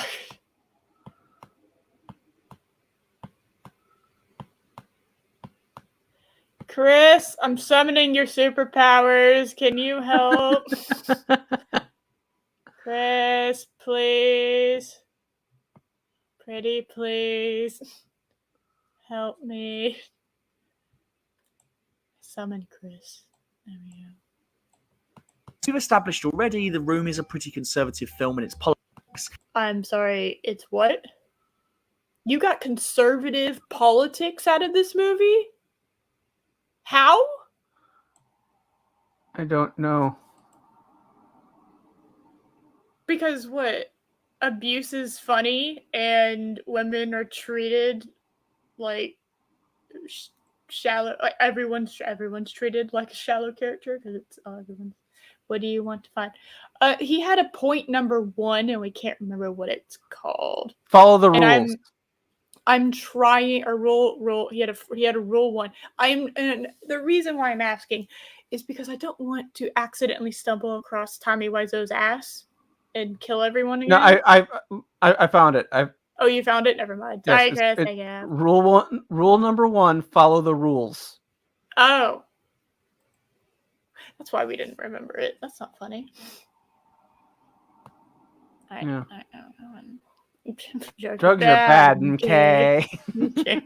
Drugs are bad. As we've established already, the pretty conservative film in its politics. Yeah, sorry. That part was making me laugh. The Room is a pretty conservative film in its politics.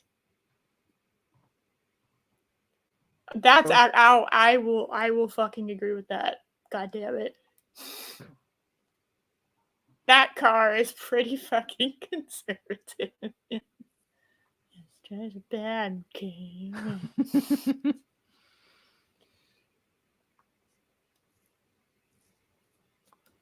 Yeah, I don't know. I mean, technically, alcohol is a drug. Technically, caffeine is a drug too. Yeah. So if anyone drank fucking coffee in this, then yeah, drug abuse. It asks people to conform to society's norms. The family is the ultimate goal. He asked his fiance to not be a whore and cheat on him. Well, he doesn't. We don't know if he asked that of her specifically. That's just the implied message when you have a fiance. Don't be a slut. But sorry, I didn't know. I'm learning things today. Okay, yeah. Let me get my note. I don't have my notepad, but I'm gonna have to remember it. Okay. Right. If you are engaged, and only when you are engaged, you can't cheat. That's immoral. Not when you're married, not when you're dating, but only when you're engaged. That is the only time. Makes sense. Totally makes sense. And values qualities such as stability over spontaneity. Okay. Okay. That's called being an adult. I'm gonna give you a little bit of a fucking dose of reality. Everyone likes stability. Yeah. You know what? 99.99% of the population likes stability. What I mean is stability as in a stable place to live, a stable, healthy relationship with those around you, a stable work environment, a stable, stability. Mm-hmm. Spontaneity is something that you can dabble in once you have obtained stability. And spontaneity is more like, hey, I know we've stayed up till 1 a.m. watching The Room 8 times in a row. Let's go get fucking McDonald's. That's a form of spontaneity that I'm definitely not just pulling out of my ass, and definitely has never fucking happened to me. That just you could just go, but you need stability for the most part in order for spontaneity to be fun. Because imagine like an unstable living environment, an unstable relationship, an unstable work environment. Imagine that's very stressful. So I don't know what this stability is a conservative value. I was like, no. That's what everyone for the most part, unless you're a fucking strange human being, right, crave stability. Even children, everyone craves stability. So I don't know what this weird. Yes, earn those moments of fun. Exactly. Thank you. I couldn't have said it better myself. That's exactly what I'm saying. Yes. Yeah, exactly. Mm-hmm. That's. But I don't know, Josh. We're responsible adults, so we might be doing it wrong. I don't know. In line with this is a film which shows us an intolerance towards drugs, which Wiseau appears to... Oh, no. It skipped. I wanted to... Oh. That's definitely plastic. Look. God damn it. Hold on. No. I want to go back to the thing. No. There we go. Look, you can see the lines. Hold on. The film... You can see the lines. Yep. That's funny. Sorry. Okay, I need to rehear his arguments for this being a conservative movie, because it's like he doesn't understand how human beings work. As we've established already, The Room is a pretty conservative film in its politics. It asks people to conform to society's norms. Ask people to conform to society's norms. What do you mean by that? Like, I wouldn't say that a conservative value is people not wanting to murder each other. I would say that's something you just need in society to keep it going. Because that's a norm. Yeah. Same thing with not raping people. I wouldn't say that's a conservative value. I would say that's shared across hot take the majority of humanity. Yeah. Hot take. Yeah, super fucking hot take. I don't know what this is. Very, very odd. Views the nuclear family as the ultimate goal and value. A nuclear family is incredibly healthy for evolutionary reasons. Yeah. Like, it's generally speaking it helps produce the most stable individuals. Generally speaking, that's what psychology has found. That's why it became extremely popular to do. Now, that's not to say that there aren't exceptions to that rule. I've known plenty of people that are perfectly fine, capable humans that came from single parent households. All right, that actually has to do with more of the parent being a good parent more than anything. But in a model, when it comes to like the family tree, most of the time, if it can be helped, they go for the nuclear family. I don't know. Mm-hmm. Do you agree, Josh? Is that the way that they do it in the Foxverse? Yes. Yes. Okay. The heiress of stability.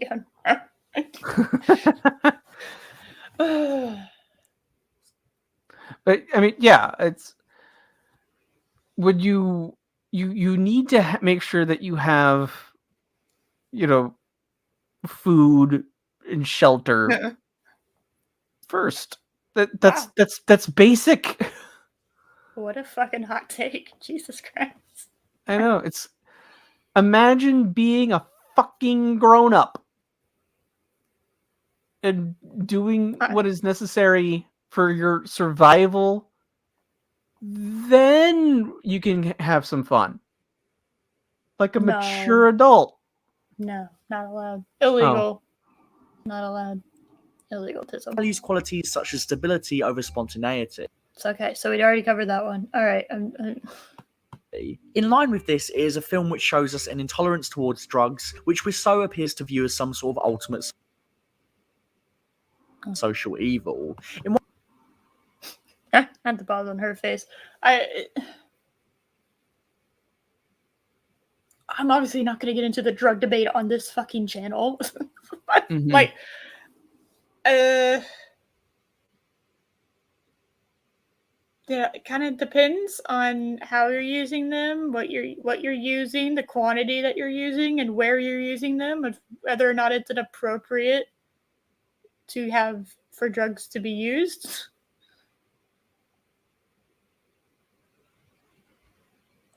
I know, hot take. Really fucking insanely hot take right there. Like, I don't really want my bus driver with children on it, the like a school bus driver, right? I really don't want them to snort a whole fucking 8-ball of cocaine in order to then go and drive children to school. Like, whoa! I know we're getting really crazy up in this bitch. I don't think there was enough of this movie about drugs to even. No. We've talked more about drugs now than they have in the entire fucking movie.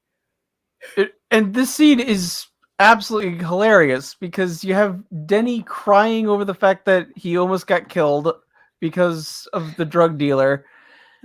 And then the mom who met Denny this afternoon, maybe yesterday, is so emotionally invested in Denny for some reason. And, like, she's like angry at him that he met a drug dealer. It's like, you don't know this guy. Why are you so invested on this? He could be a drug mule for all you fucking know. You have no idea who this person is. 16-bit mascot. The blonde's hair is totally straight now. Yep. Because oh my god, you're right.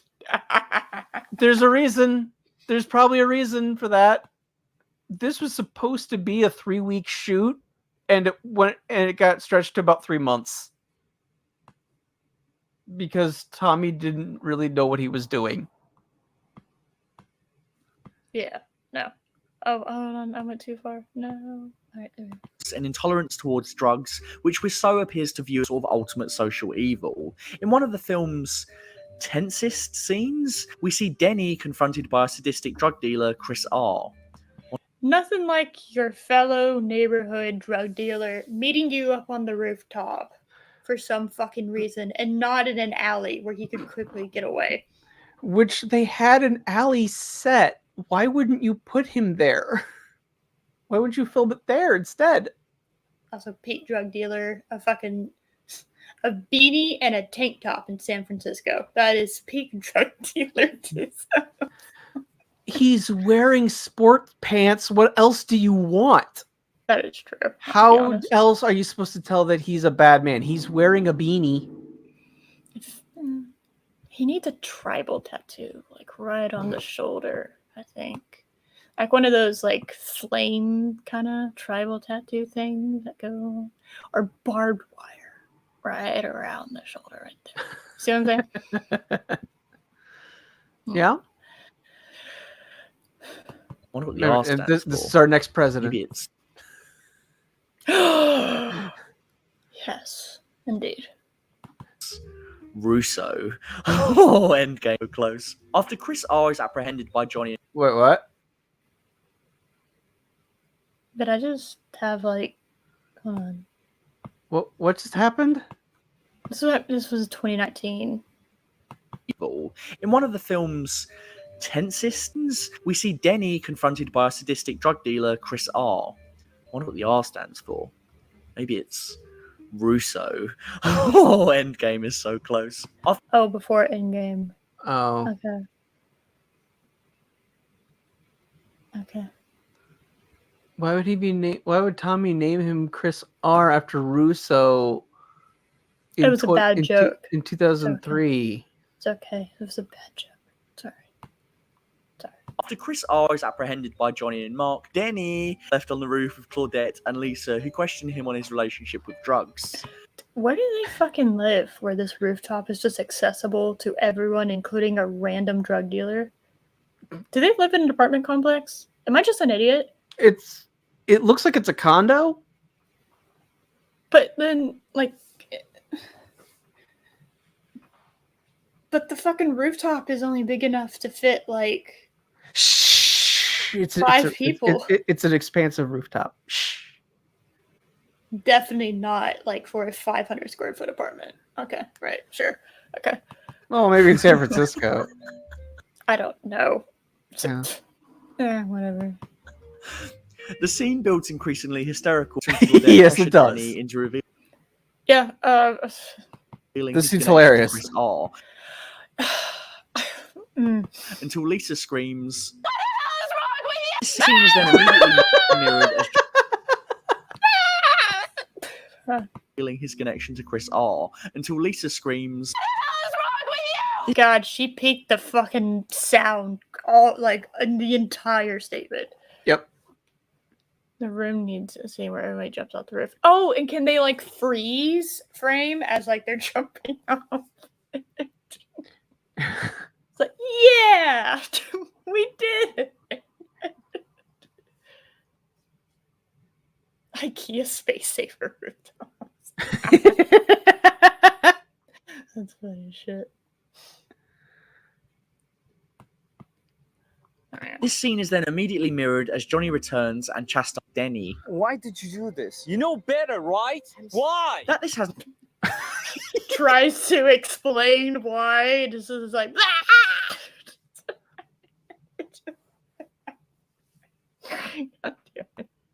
nothing to do with the overarching plot, demonstrates that Wiseau is concerned about drugs as an issue to derail the entire narrative of his own movie to ensure that this message is hammered home to the audience.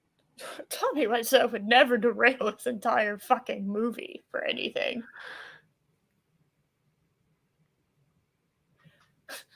Right? But it doesn't derail the entire film because the film is littered with scenes that just happen where there's no explanation given, and then it just keeps moving.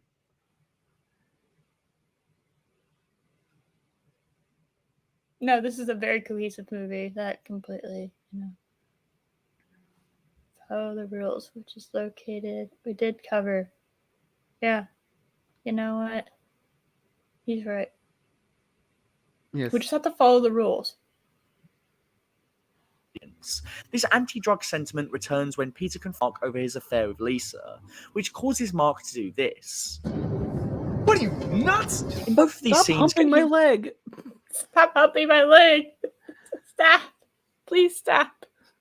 Characters are shown to behave erratically and unpredictably when they enter their lives, and this is also reflected in the scene involving Johnny drinking. Whilst it is established early on that one of Johnny's many virtues is that he doesn't drink, the one night he does, chaos ensues. This lapse into alcohol provides the catalyst through which... God, he looks like he's eating her face. Yeah.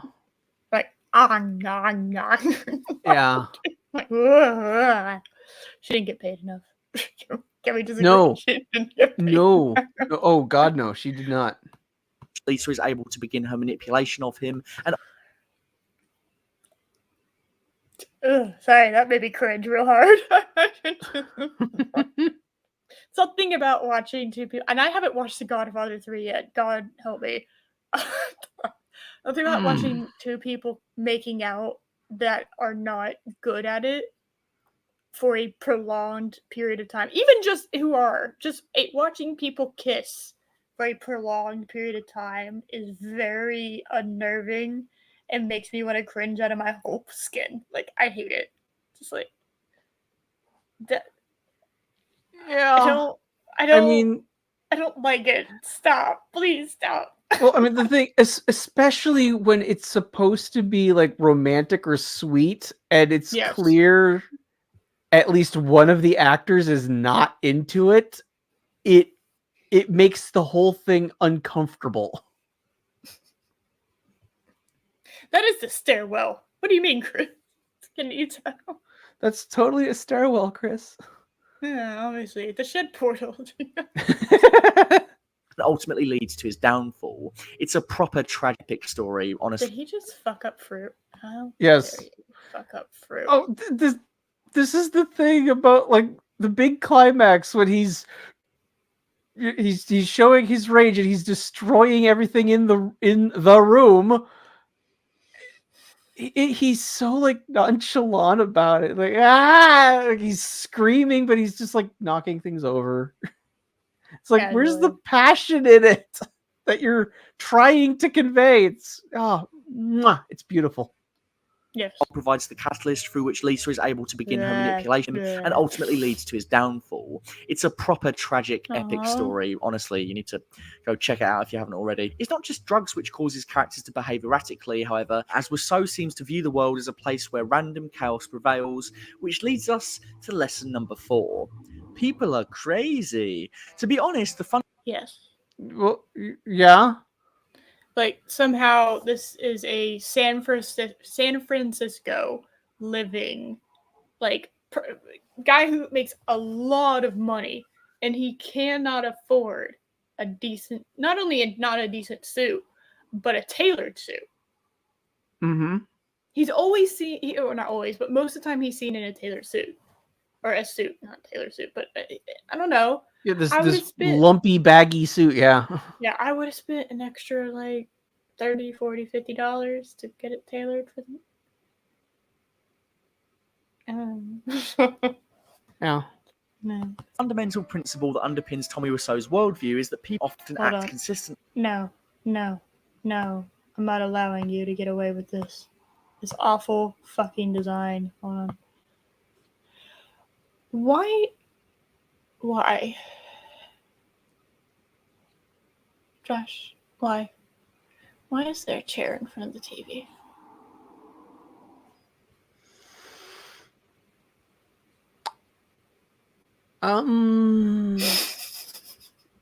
The chair swivels? I don't know. Unless they moved the table? Or unless they moved the TV out of the way because they had company over? I don't know.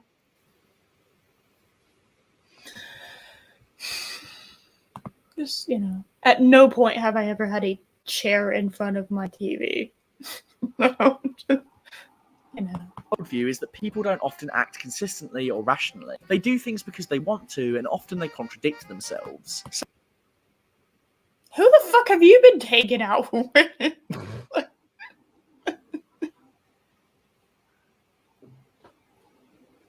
No, seriously, like, I would not describe most people like that. Well, I think that's his argument. I think I think he's saying that's how the room portrays people, not real life. Okay. I was just like sitting here like, what in the absolute fuck? Okay, all right, that makes more sense. Yeah, it's almost like this is a poorly written movie or something.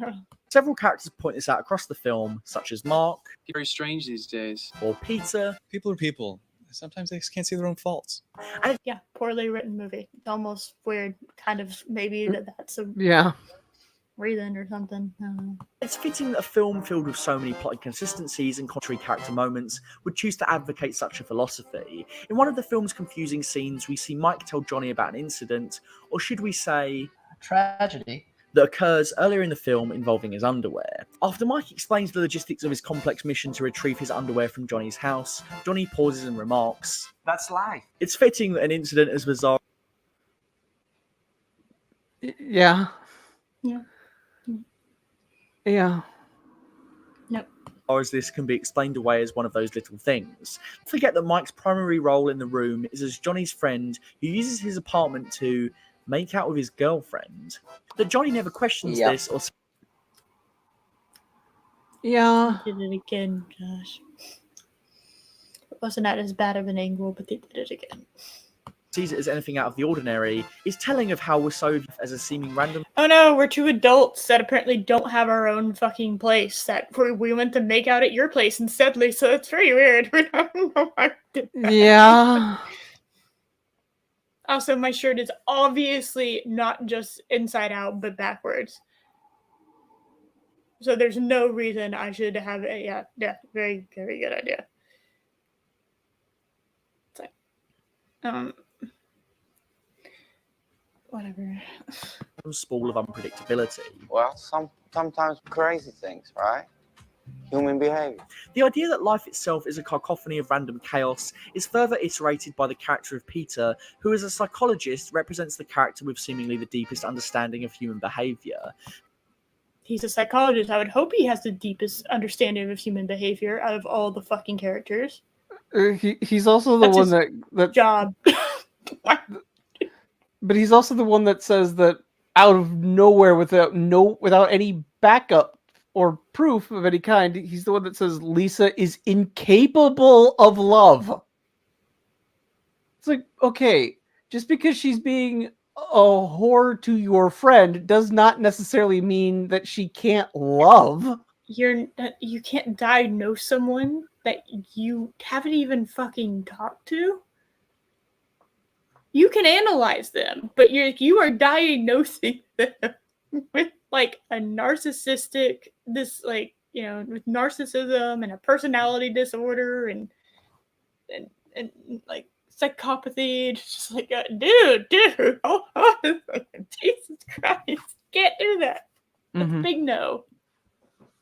Peter believes that life is complicated, so much so that... So have you ever known a psychologist to make like this many fucking house calls?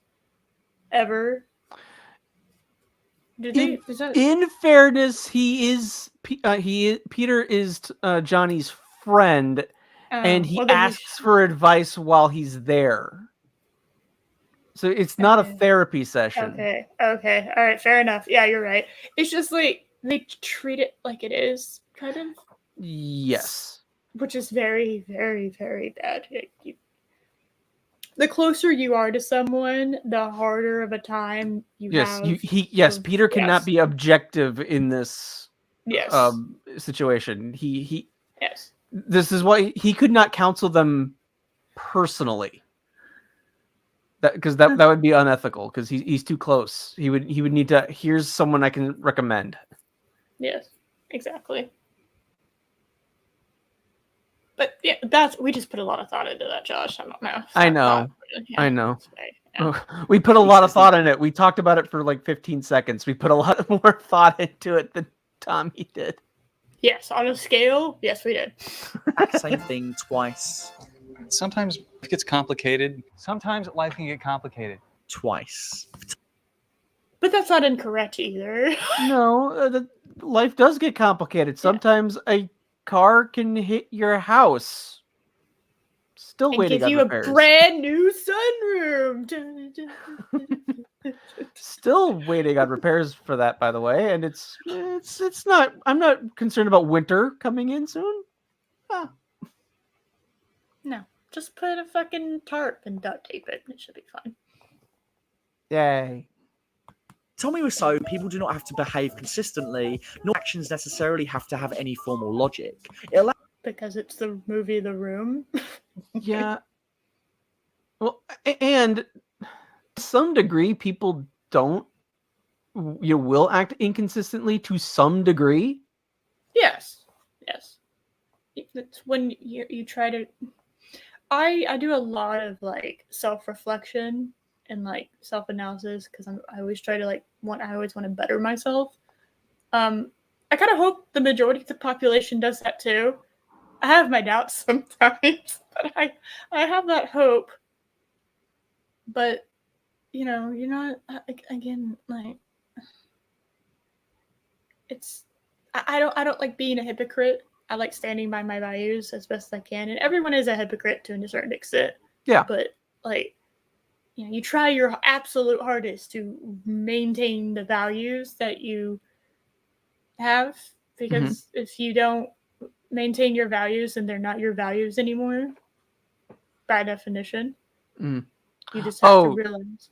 Oh, Shay, yes. The rooftop scenes were there. That was a set with green screen. Oh yes. Yeah. Yes. Oh my goodness. Nice. Okay. Yes, I actually recently discovered the room actors. Where are they now? It's surprisingly good. It's really funny. Let's do this. Yes. Allows a character like Denny to say something like this. It's about Lisa. I feel like I want to kiss her and tell her that I love her. Okay, at no point do you ever say that about someone's fiance to their fiance. Mm-hmm. Can you imagine, Josh, you're up on a rooftop with some fucking kid that you're apparently, I don't know, you've adopted, and you're paying for all his shit because you don't need a new fucking wall. Well, here's the thing. I think this is why Denny is talking about this. He feels guilty that he has this crush. Mm-hmm. And this scene, Johnny basically tells him, look, it's okay to have a crush, but don't worry, there are plenty of women out there. You'll find someone. That's basically what this scene is.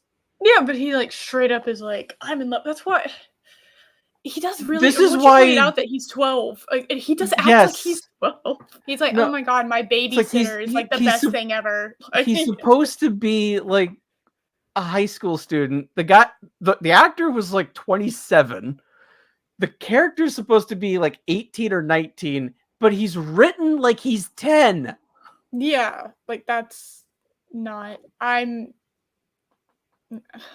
26. I can't imagine this conversation happening with any of the people I know my age.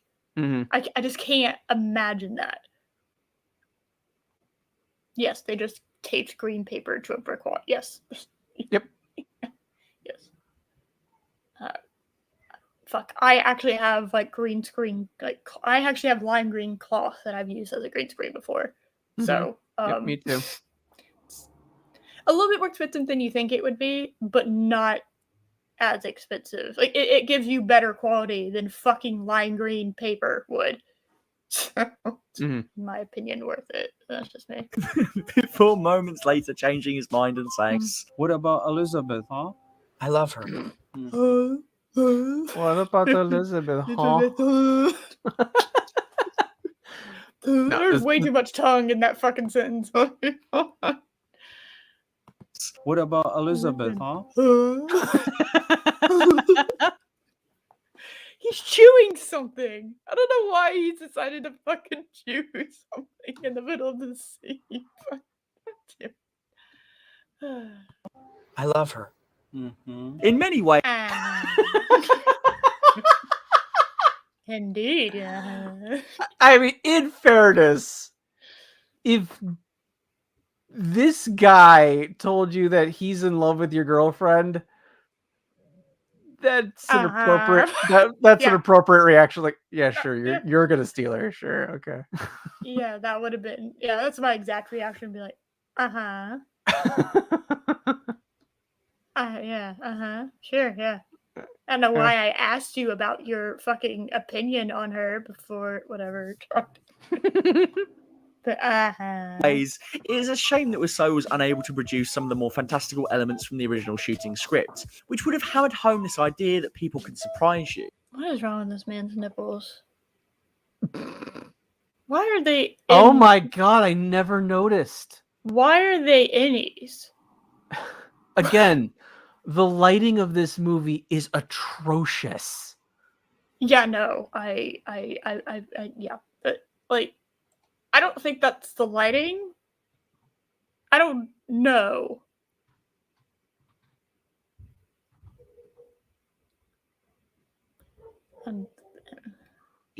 When the film was first set to shoot, a subplot which would have seen Johnny be revealed as a vampire who drove a flying car and used it to fight off Denny's tormentor, Chris R. I need to rewind.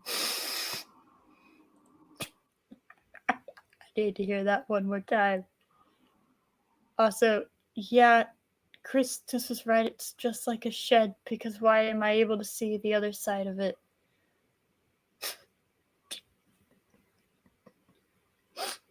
I thought they were clever for a brief moment. They were not. Never mind. Josh, are you ready? Are you ready to hear the magic that is about to happen? Let's do it. First set to shoot, a subplot was present which would have seen Johnny revealed as a vampire who drove a flying car and used it to fight off Denny's tormentor, Chris R. I want to see that. I want to see that so bad. Oh dear is God! That the vampire movie?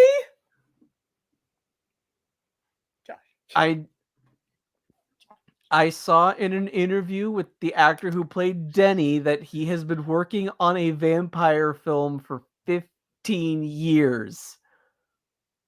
I desperately want this to be the thing if that's what they're going to be doing.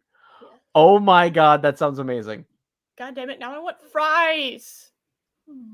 I can't get fries at the moment. Boo. I'm not kidding you. Unfortunately, the sequence was difficult to film due to budgetary constraints, and the idea was scrapped. I so want to see that movie. I need that. That would explain so many things. Yeah, him being a vampire. We were kidding at the beginning. It actually makes total fucking sense that he would be a vampire.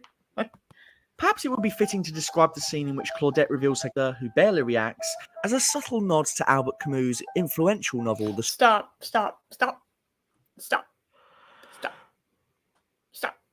No. No. I'm just gonna go ahead and say it. No. Yeah. No.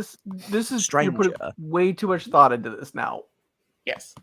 And a showcase for Wiseau's embrace of existentialist.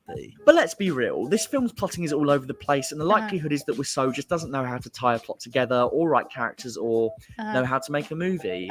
Maybe that's mean. I mean, he's done more than I've ever done. Viewing the room. Okay, just because someone has that's done fair. something doesn't mean that it's a good that I should give them any sort of fucking credit whatsoever.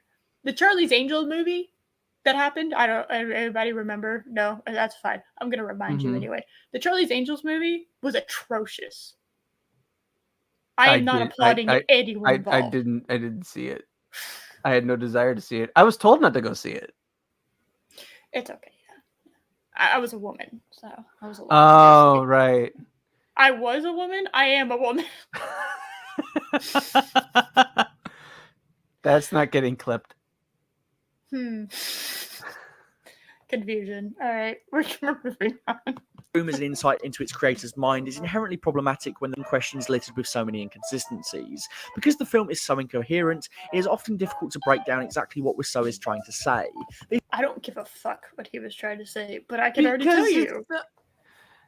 He stated in interviews before its release that it's basically a slice of life where just things happen and people move on, and that's what the movie's really about. That's the core of the film. Then it came out, it became the laughingstock that it was, and like, oh no, it's always been meant to be a dark comedy. Yeah, you're laughing because you're supposed to. My soul isn't breaking inside, and I'm not mortified and dying right now. I mean, at least Tommy Wiseau had that awareness, unlike the guy from Birdemic who just went ahead and made another one. Dude, there's a Birdemic 2. Are you aware of that? I am. I have not witnessed it. The only reason I watched the first one is because John Tron watched the first one. That is why I was able to witness it. So. Yeah, I saw a review from back during the Channel Awesome days. I watched Phalus's review of it, and I was like, I have to go see that movie, and I'm so glad I did. I have it. I have Birdemic 2. I want him to make a third one. Yes. Yes. All right. If you look closer, it becomes clear that Wiseau does have some rigid morals, which he is trying to impart onto the viewer. And whilst all of these rules are deeply bizarre, it's worth keeping in mind that when watching any film, it is ultimately a means by which to communicate a message. Even if that message is a little muddled, even if that message may or may not be about a vampire who drives a flying car. What? We've watched like 8 of his videos. Like, I can't believe that. Yeah. Do we dare go forth? What more could he have? Is this like he has like a 2-minute outro? So we didn't think we'd be doing this, but someone has actually donated. Oh my god, we already seen this. We can leave. We can escape. We've actually watched this portion Yes, before. this is yes. Yep, this is not unique to this video. We did it. Oh my goodness. Yes, I agree. Yes. Oh wait, hold on. The second part of that's fucked up.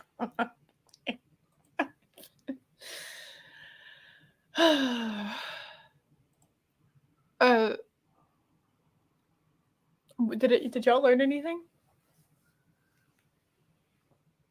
I learned that Tommy Wiseau had something to say, even though it's a muddled mess. He still said something. I think that's what he's. Isn't that what Full Fat basically just stated? Yeah. Actually. He said something, but he didn't say it very well. Well, yeah. Yeah, I agree with that. Okay. Thank you everyone for watching. We did it. We did it in less than 3 hours. I'm actually impressed with ourselves. Yeah. Oh, just plug. And plug. I'm hoping to have a Halloween video out soon, as well as the first part of my video series that I've been working on, provided I get artwork from someone.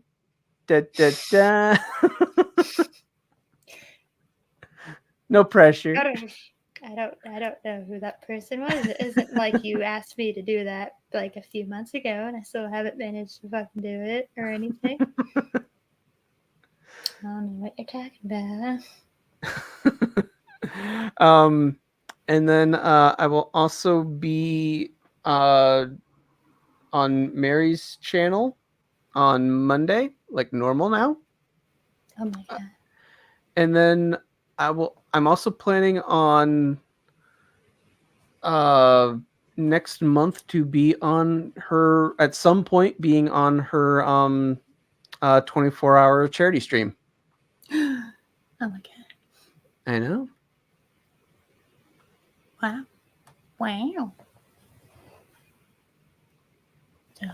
Yay! Stuff I'm doing. And yes, actually, funnily enough, yes, I'm going to be on Shenanigans tonight on Mary Mayhem's channel. Mary asked me, and I was like, yeah, sure. So, yeah, that should be fun. Nice. Witness the complete chaos that will surely be. Woohoo. Mary causes shenanigans with chaos? I know, it's complete. Yeah, shocker to everyone involved. She has a new game that she's playing around because it's a Halloween time. Inappropriate questions for ghosts. Okay. So. All right. Very great exciting. pitch. Great pitch. Yes, we did. I didn't monotone the absolute shit out of that. That sounds like so much fun the way you did it. Yes, I'm both scared and excited, which is the appropriate mood to have when you are asked to be on Shenanigans. So, yay! I don't know what other games we're playing. Whatever. I don't know. Should be fun. I don't know if I will be in my Fez Cat form or in my normal human form. We shall see. But yeah, that would be fun. Yay! I'm actually really excited. I know I'm kind of memeing. No, I'm actually really excited. Let's see. Wednesday, I think at 4 p.m. CST it's going to be Beta Menace. Now, I'm not 100% sure if it's whose channel it's supposed to be on. I think it's supposed to be Mandy's channel. I'm like 90% sure it's supposed to be Mandy's channel, so check that out. And then next weekend, do you want to tell them what we're doing next week? Yes, a special Halloween stream next week. We are going to be doing a watch party. Yes. For a certain film. It's the Karen movie. Yes, we're watching the Karen movie. Yes, we're so fucking excited about it. We haven't asked Arwyn. We should have probably asked Arwyn. We'll ask her later. It doesn't matter. Yeah. Whatever. But I'm gonna be moving that up to, I think 12 is what I'm moving that up to. If that's okay. Mm-hmm. Cool, Josh. Just FYI. Yeah. I've had that on my calendar for like a month now, but is it okay if I ask you live if that's fine? There we go. Sure. Peak professionalism. So it's going to be at 12 instead of 2 because Loki is going live with his watch party at 2. So I thought he did the watch togethers on Mondays now. I don't know. Well, it's past the Monday of okay. So this is what happened. All right, he was supposed to do it at the beginning of this month. And then remember that one day when StreamYards decided to die? Yes, that was a bizarre yeah. That was the day. And so right, I remember that. Decided to do it on the 30th instead. Okay. So, which kind of makes sense in its own way. But yeah, so we're moving ours up to 12 so that he can have the 2 o'clock slot for that day. So. Okay. Because I'm such a nice fucking person. God damn it. Accommodating for a man. Where's your agency, Eris? Oh, I'm the one that made the decision. Oh. There's my agency. So, yes, indeed. Yes. So, yep, I think that's all I have going on this next week. I don't think there's anything else. I don't know. I might be on I don't know. If there's something else that happens, I might let y'all know. You never know with me.